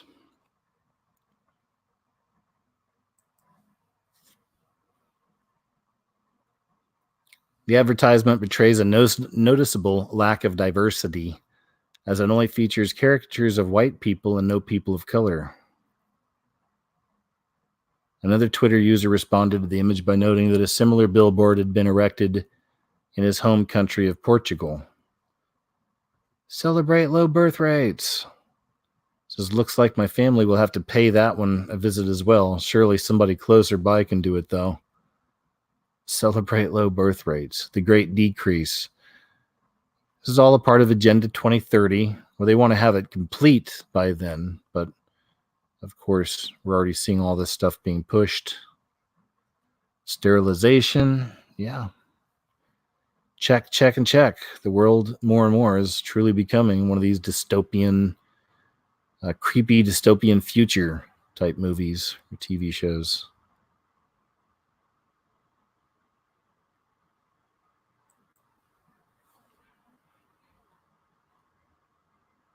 Hospital security guard who had sex with kindergarten teachers. Dead body hours after she died from a heart attack is spared a jail time and may even have his record expunged.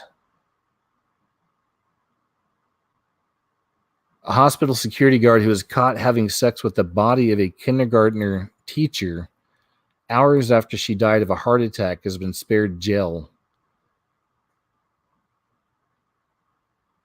I can't remember why I put this up. I don't, I feel like there is more to the story than just the grim stuff here.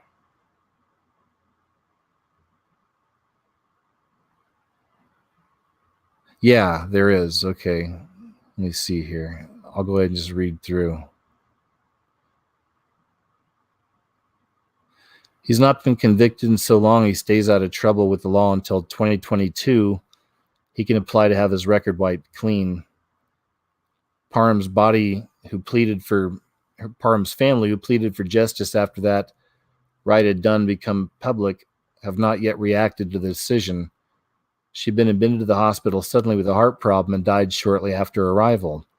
The teacher's body was being prepared for organ donation when Wright abused it. He was caught by 2 other hospital staff members who reported it to his boss. But not long after being jailed, he was bailed out on $3,000 bond. Well, that's cheap. Parham's family were outraged that the amount was so low. Her father previously said it pained him to discover she had been abused after dying. After you pass, we think finally she's not suffering, she's not hurting no more, and to find out this is devastating, it hurts.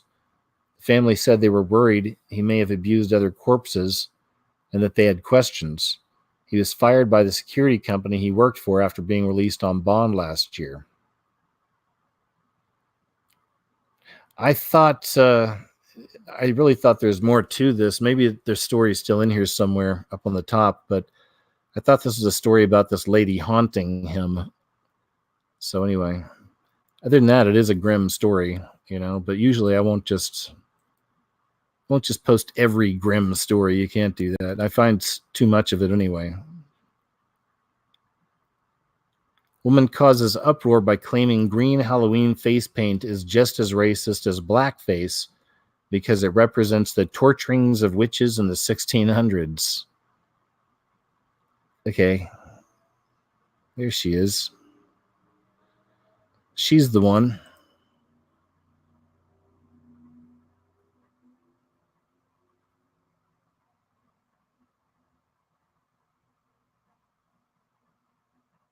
I think there's a video. Let's see.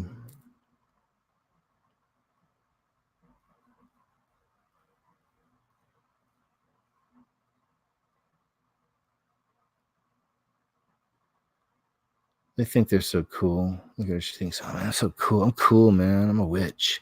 Ooh, I'm mysterious. Ooh. I take baths with spiders, man. You don't understand me. You never will. Anyway.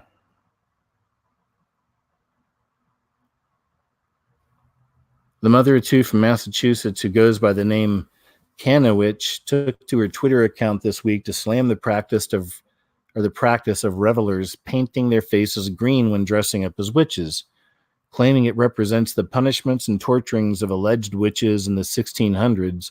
She branded it just as racist as a white person painting their face black.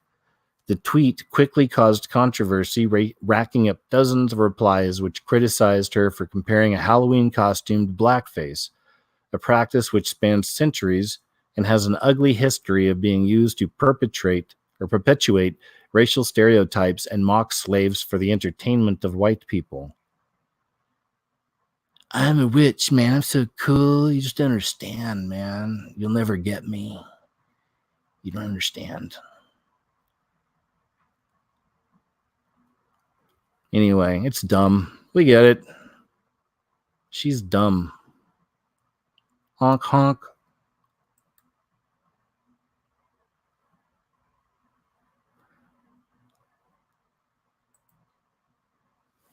Watch this.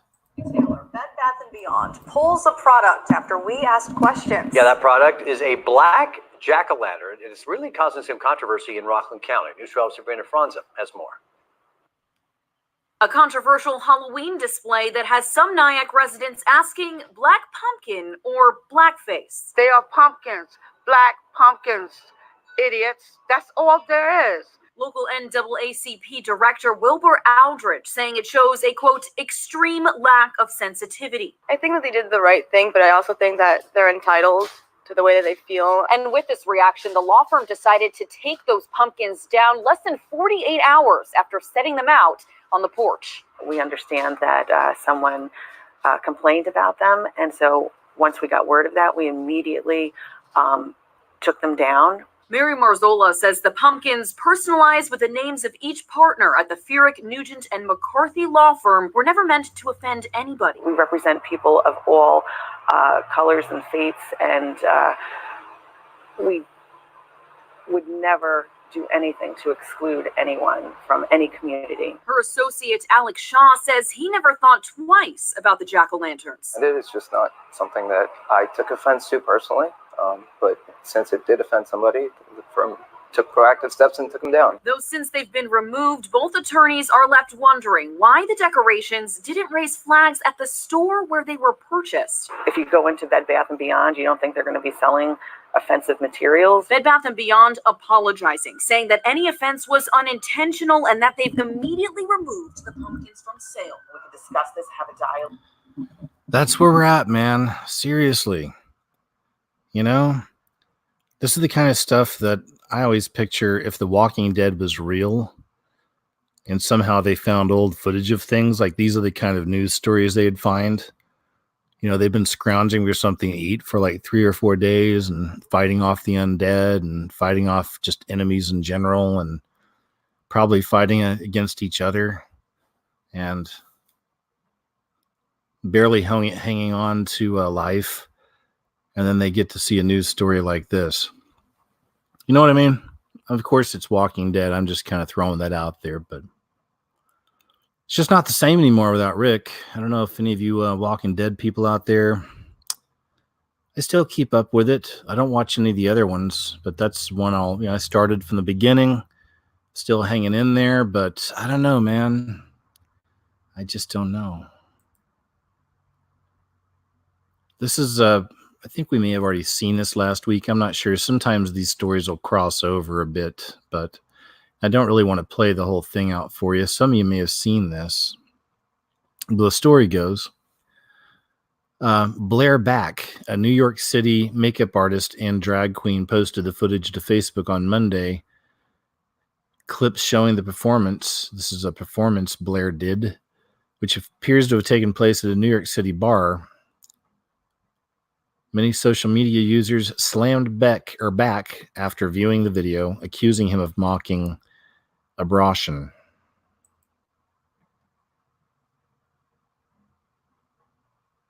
Yeah, so he has a knife. He opened that up. We'll just kind of bounce around a bit. But yeah, see.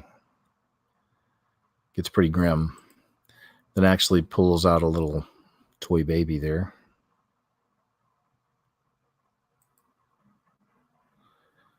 Pretty gross, eh?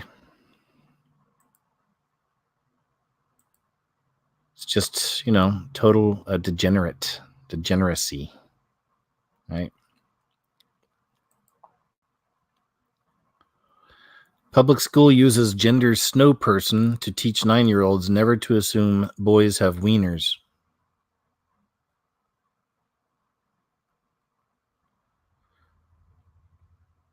A public elementary school in Massachusetts is using something called a gender snow person to teach fourth graders not to assume people they meet are boys or girls, or female or male. The revelation has triggered mockery and backlash online, with commentators accusing the school of indoctrinating young children in far-left ideology. Johnny Cole, the director of equity and student support for Lexington Public Schools, first tweeted about the gender snow person last Wednesday during a visit to Bowman Elementary School. In a series of hashtag-heavy posts illustrated with photos, Cole cheered a great equity learning that's happening, whatever, at the Lexington school.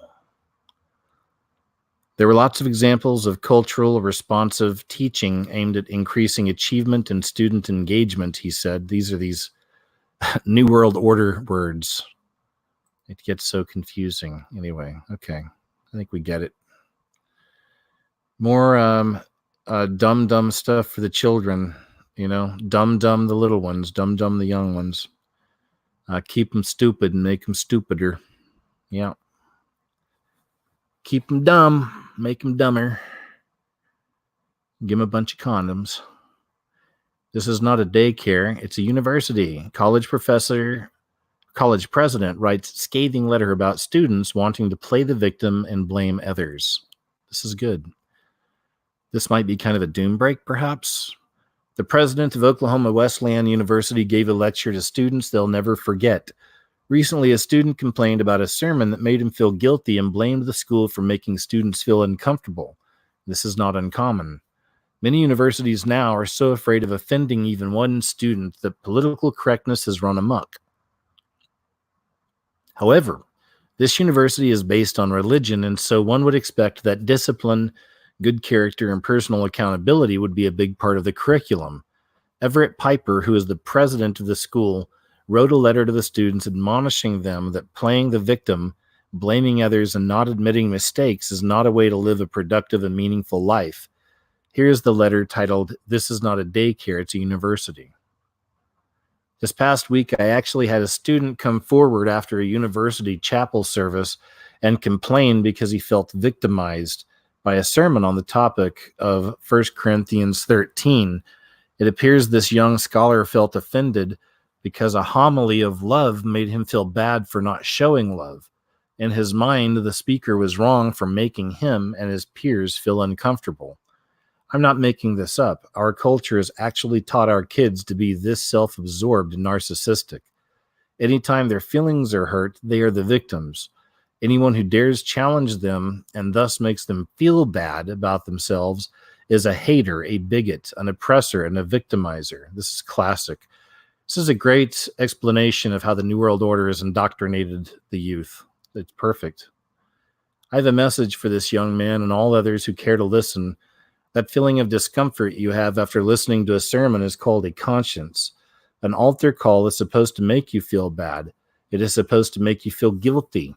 The goal of many a good sermon is to get you to confess your sins, not coddle you in your selfishness. The primary objective of the church and the Christian faith is your confession, not your self-actualization. So here's my advice. If you want the chaplain to tell you you're a victim rather than tell you that you need virtue, this may not be the university you're looking for. If you want to complain about a sermon that makes you feel less than loving for not showing love, this might be the wrong place. If you're more interested in playing the hater card than you are in confessing your own hate, if you want to arrogantly lecture rather than humbly learn, if you don't want to feel guilt in your soul when you are guilty of sin, if you want to be enabled rather than confronted, there are many universities across the land in Missouri and elsewhere that will give you exactly what you want, but Oklahoma Wesleyan isn't one of them. At OKWU, we teach you to be selfless rather than self-centered. We are more interested in you practicing personal forgiveness than political revenge. We want you to model interpersonal reconciliation rather than foment personal conflict.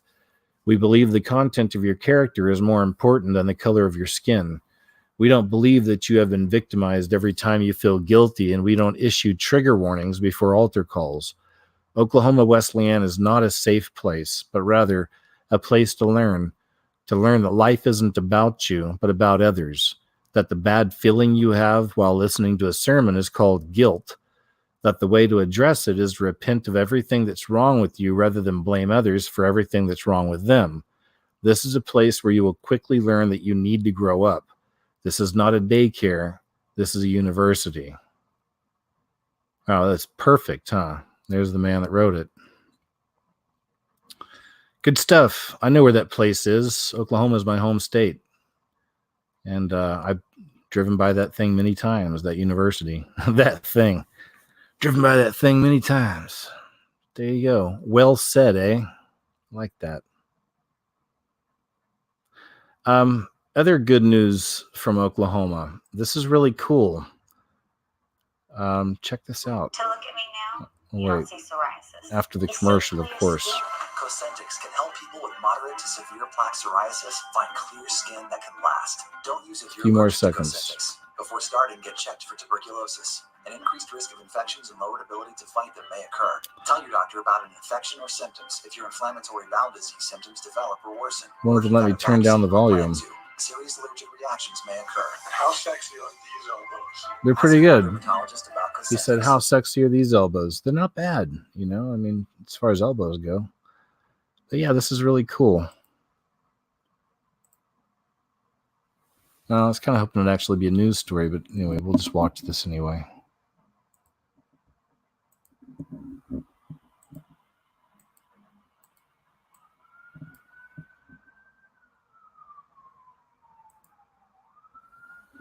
Well, it's not. It's just a little bit of footage. Great. Well, more than 400 inmates across Oklahoma were being released from prison Monday in what the governor's office calls the largest single-day mass commutation in the nation's history. The Oklahoma Pardon and Parole Board approved the commutations Friday and forwarded them to Governor Kevin Stitt, a former mortgage company CEO who was elected in 2008. He's already really popular. People seem to really love him, and he's already done a lot of good stuff. So this is pretty cool. The board voted unanimously to recommend that the sentences of 527 state inmates be commuted, with 462 of those inmates slated to walk out of prison Monday and 65 others being held on detainer. With this vote, we are fulfilling the will of Oklahomans, Steve Bickley, executive director of the board, said. However, from day one, the goal of this project has been more than just the release of low-level nonviolent offenders, but the successful re-entry of these individuals back into society. Stitt, a Republican, has advocated for criminal justice reform, pledging to move away from policies that have made Oklahoma the state with the highest incarceration rate in the country. Indeed, at a news conference Friday, Stitt held the decision to give hundreds of Oklahomans a second chance. It's great news, man. I love it, right? That's good stuff. Good stuff there.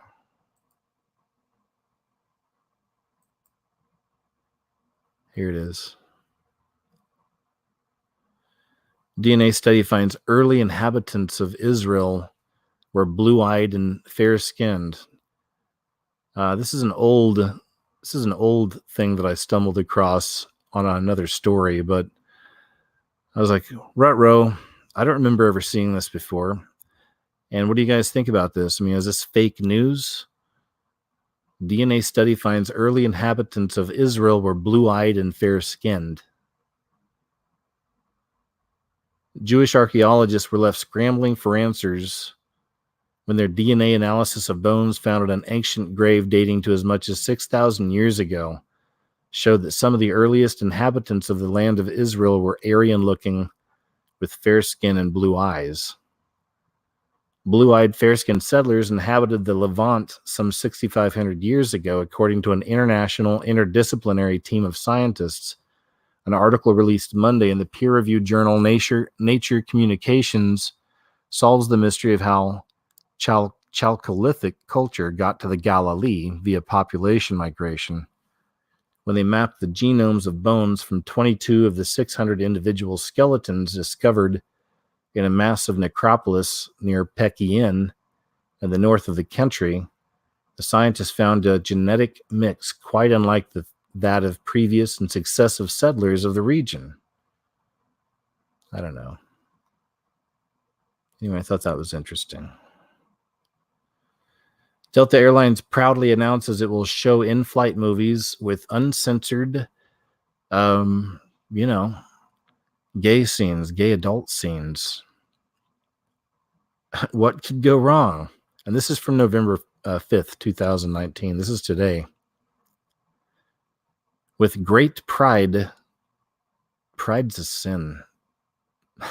I know. There's a lot of stuff that is.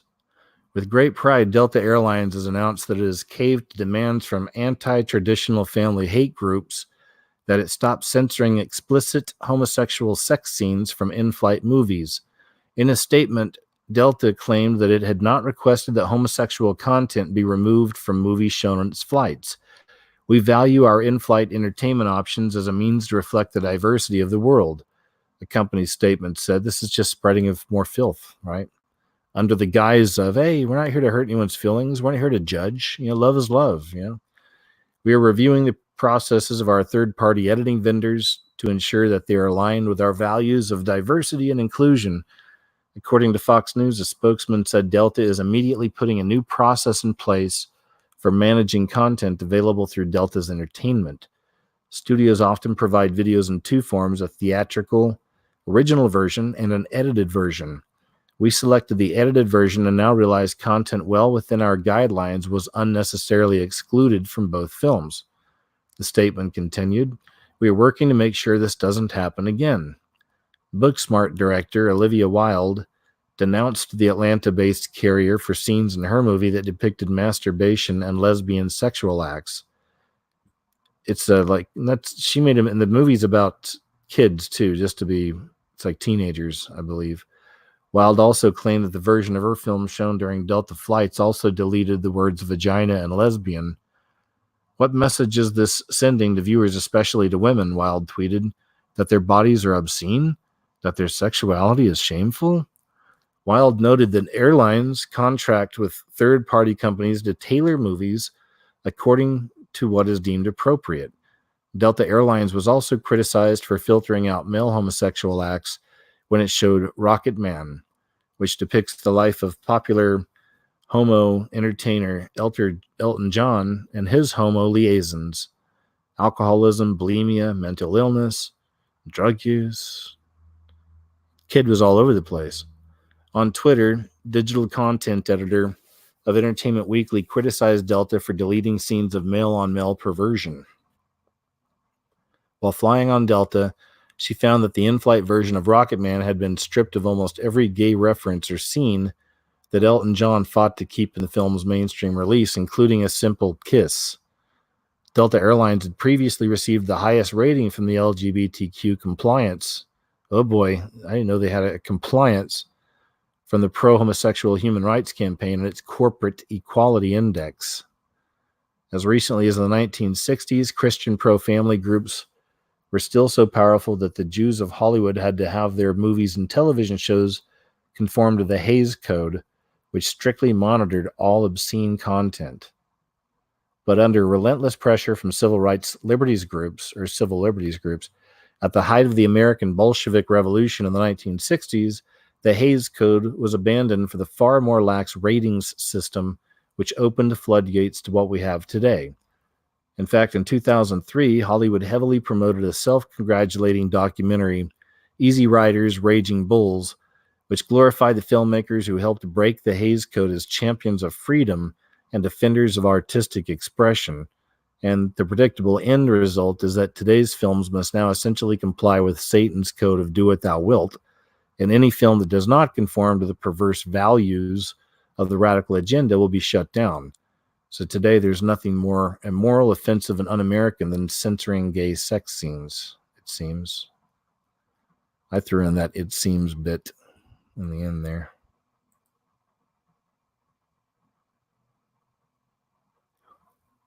Chicago boy 15 charged with attempted murder of 7-year-old trick-or-treater. Teenage boy has been formally charged with a tragic Halloween night shooting of a 7-year-old girl in Chicago. The boy, who's 15, was charged early Saturday as a juvenile with first-degree attempted murder and 2 counts of aggravated battery. According to a statement from Chicago police spokesman Anthony Guglielmi, the young victim, identified in the GoFundMe campaign as Gazelle Zamago, remains in critical condition after Thursday's shooting. I think we already did this one too. I think we read this one before as well. But according to a statement from Chicago police, the girl dressed in a bumblebee costume was shot while out trick-or-treating with her father, with bullets striking her in the neck and chest. Authorities do not believe that she was the intended target of the 15-year-old shooter.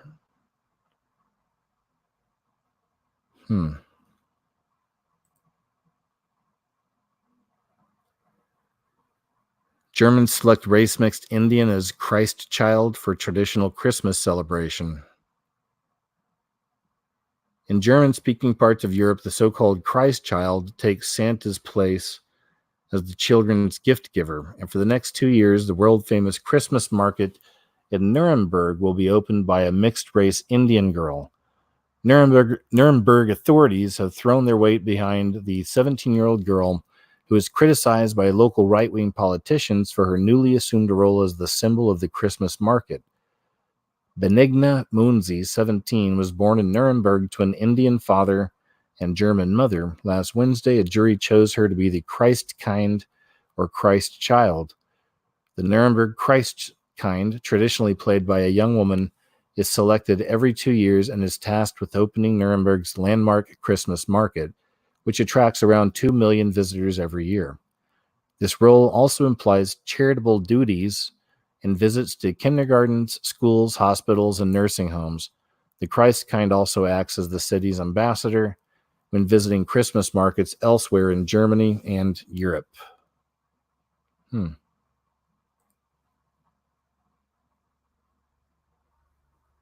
Oh, yeah, this is really crazy.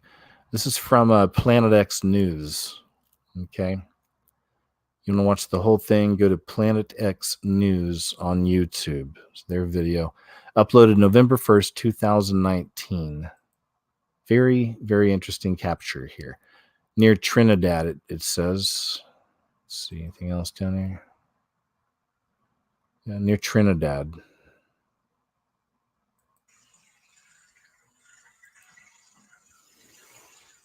Well, I don't know what this is. Something going on up in the sky. Like red clouds. Oh.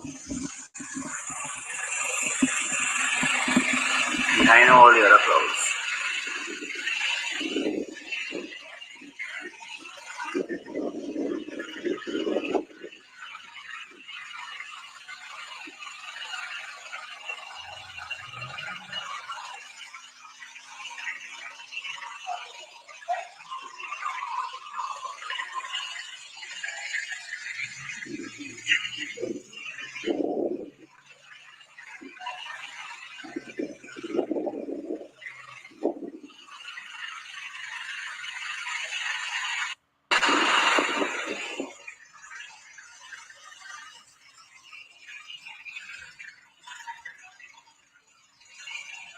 Well, I don't know what this is.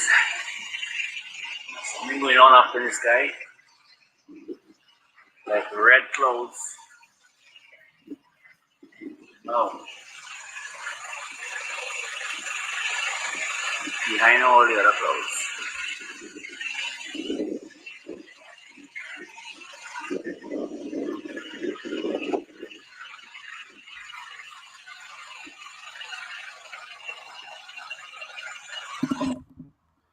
What do you think that is? It's weird, right? I mean, I'm assuming that's just a cloud, right?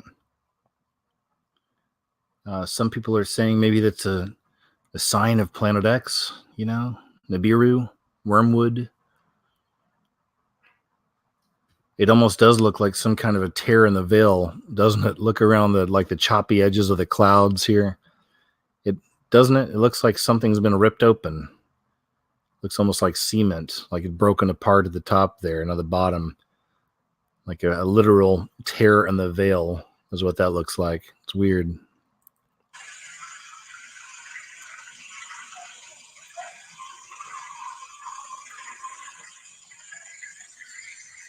Crazy, huh?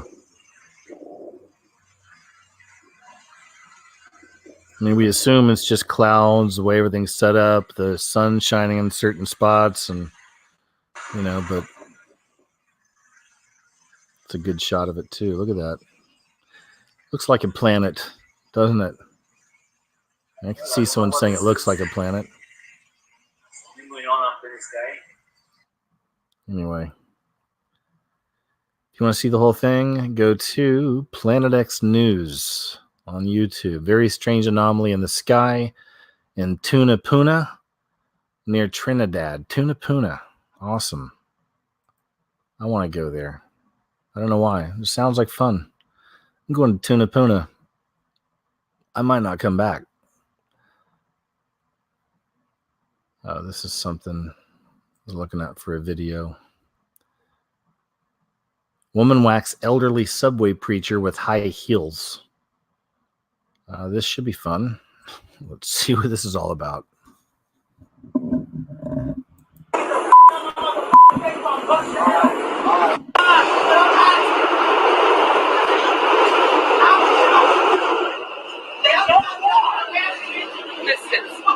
Sit, please. Sit.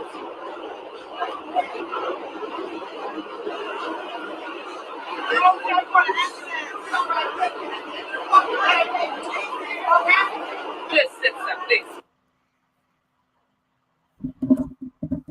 Yeah, that wasn't fun. That's all we'll watch from that. Says a crazed woman wielding a stiletto heel and shouting, "F your God," bashed an elderly singing subway preacher in the head on a train in Manhattan, according to a disturbing video released Friday. The 79-year-old victim was preaching aboard a southbound number 2 train near the 42nd Street Times Square station at around 10 a.m. on Friday, October 25th, when the woman removed her high heel and menaced him with it as if it were a weapon, according to cops in video of the incident. The 30-something woman, who was dressed in a beige fur coat, black pants, and a bright red wig, is seen in the footage waving the shoe at the cowering man and shouting at him, "You want me to bust your head in this morning? Huh? B," she said as stunned strap hangers looked on. Despite her threats, the man continued preaching and singing gospel songs, further enraging the woman who attacked them. "F your mother, F your God, and F everything else. Get the F out of my effing face or I'll bust your head in," she said. Strap hangers eventually came to the aid of the preacher, who was seen in video footage with a bloody forehead and a blood-soaked shirt. "Jesus," one woman says, before imploring the elderly man, who is not identified, to sit.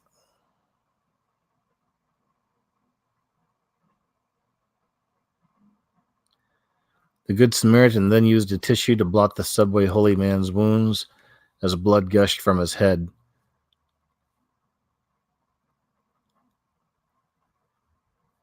Paul Iris Gonzalez, 24, of the Bronx, was on her way to work with her fiancé when she saw the bizarre attack. The preacher was walking down the car talking about the Bible, and she got up and started yelling, Gonzalez said. She was saying, "I'm going to kill you. I'm going to kill your mother." She threw his Bible. She was so mad. She attacked him. Gonzalez said the stiletto-wearing strap hanger may have been transgender and likely felt provoked by the preacher, but it wasn't the first time she's seen the unhinged woman causing trouble on a subway train. She cussed out the woman. She said she was looking at her. She was going all crazy, Gonzalez said of an early incident. The subway preacher was taken to NYU Langone Medical Center, where he received stitches, according to the police. And police officers are still looking for the attacker.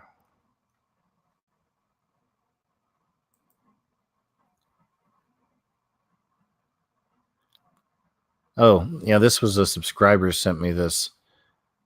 Friend or foe, Washington is vexed by an uninvited visitor.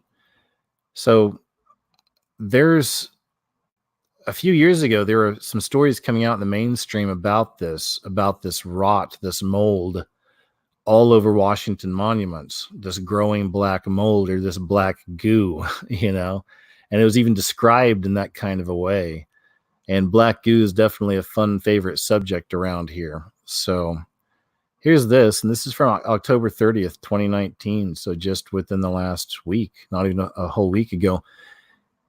Even in an intrigue-filled capital accustomed to shadowy visitors with vague intentions, one that recently took up residence at a very fancy address here is particularly unnerving. It arrived without warning and refuses to leave. It moves slowly but stubbornly. Like some members of Congress, government scientists are all still trying to sort out if it's a friend or a foe. Lasers are involved. Not since a spaceship parked downtown in the 1950 sci-fi classic The Day the Earth Stood Still has Washington been so confused by an uninvited guest as it is by this bacteria, fungi, and algae creeping over the once gleaming dome of the Jefferson Memorial, leaving black splotches in its wake. The black goo, right? The growing black goo. The outbreak of biofilm, as a mysterious microbial mix is known, is more confusing than even Rudolph Giuliani. Hey! This is the LA Times, folks. LA Times. Thank you. Thank you. They'll be here all week. Don't forget to tip your waitress. Anyway, yeah. So there you go, guys. The black goo. The black goo. Their debut, at least in the form visible to the naked eye in Washington's storied monument, has the National Park Service scrambling for a fix. It's diligently probing how and why the biofilm got there, how aggressively to scrape it off, and how likely the discoloration will spread through the nation's capital. Again, it's interesting, right? When I covered it a few years ago, it's an interesting metaphor or even manifestation of the sickness in Washington. You know, some may call it the swamp. I don't know. Anyway, black goo.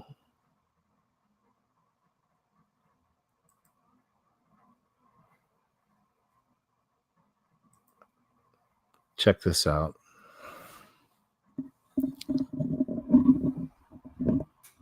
Let's check on today's weather now. And Tony, something strange going on in the skies of southern Queensland in the past day. Good afternoon, Katrina. Yes, we've started seeing some mysterious echoes appearing on the radar. Now, they started late yesterday afternoon over the Darling Downs with trails of blue sweeping across the southeast during the evening and overnight before it all dissipated early this morning. So, what is it? Well, it's not weather-related. Skies were clear last night and there was no rain recorded anywhere.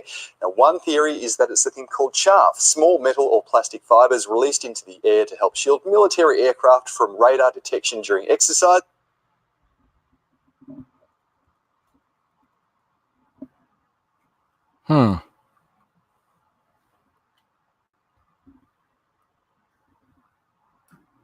Anyway, I hope you caught, I guess for whatever reason, it just cut off right there in the middle.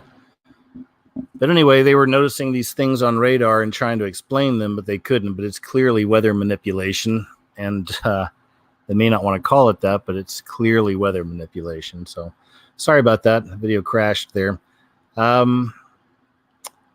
Child unfortunately lost their life by dog that mother stabbed to try and stop attack. But the reason I'm sharing this is pretty crazy is because, let's see if I can find it.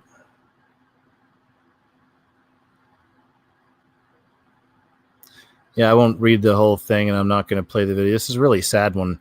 But the whole thing that really kind of grabbed me about this is that these people were just watching this dog. It was a pit bull. They were watching a friend's dog.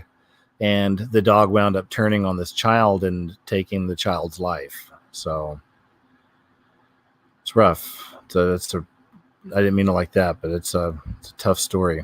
Okay. Another kind of weird one. This is Venezuela. This video dropped on Halloween 2019, 6 days ago or so. What do you think about this?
What do you think? CGI? Is it a drone? Is it something otherworldly? I don't know. Look at that right there. Looks like a little ship, like a little drone, doesn't it?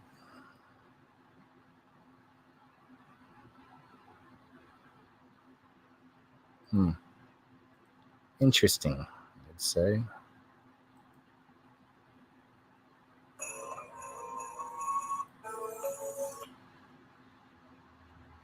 Oh, that's an old one. All right, never mind that one. All right, and that actually concludes my stories. So let me jump back over here to the chat for a little bit, say hello, say thanks once again for being here, everybody. I appreciate you. I've been working hard on some videos, so over the next few days, we'll start seeing those staggering out and coming out. So thank you so much for just your patience with the stuff I do. And, you know, I've got some interesting subjects I've been digging into here lately on these videos. So please stand by. And, you know, big shout out, of course, to my Patreon, PayPal supporters out there, guys. Thanks so much. I have periodic sponsorships as well. So when I have those, thanks for checking out the different sponsors as well. That all helps out so much, guys. I appreciate you. If you want to support the channel through Patreon, PayPal, I'll leave links below. Otherwise, just thanks for sharing. Thanks for watching. You know, you guys are amazing, man. Hang in there. Hope you're doing good. Hope you have a wonderful week. And, you know, keep your eyes peeled for, you know, some videos and some more broadcasts as well. I've got a couple of ideas. And now that we know that I can open up the show and have you guys actually join me for discussions, this could be a lot of fun. You know, I might start kind of getting more into some of those kinds of things and just seeing what you guys think about subjects and discussing them with you. I think it'd be fun, man. So we'll see where that goes. Anyway, man, look, I always like to end my shows with the little prayers. So on that note, I'll say, Heavenly Father, thanks once again for the fact that we have a place here to all meet up and talk and chat. And just so thank you, you know, for the YouTube channel still being here, for the protection. Thanks for all these wonderful people out there, Lord. Thanks so much. And, you know, just I pray you guide all of us and keep everyone from living in fear. And help us to learn how to balance the understanding of where we're at, what time it is in the world, kind of the things that are unfolding before us, but also keeping peace and hope in you. And again, never living in fear. On that note, I love you, Lord. In Jesus' name we pray. Amen. All right, guys. Hey, on that note, you all take care, and I'll be seeing you here in the next few days with something. So take it easy. Oh, and moderators, thank you again for being here as well. You did great. See you later.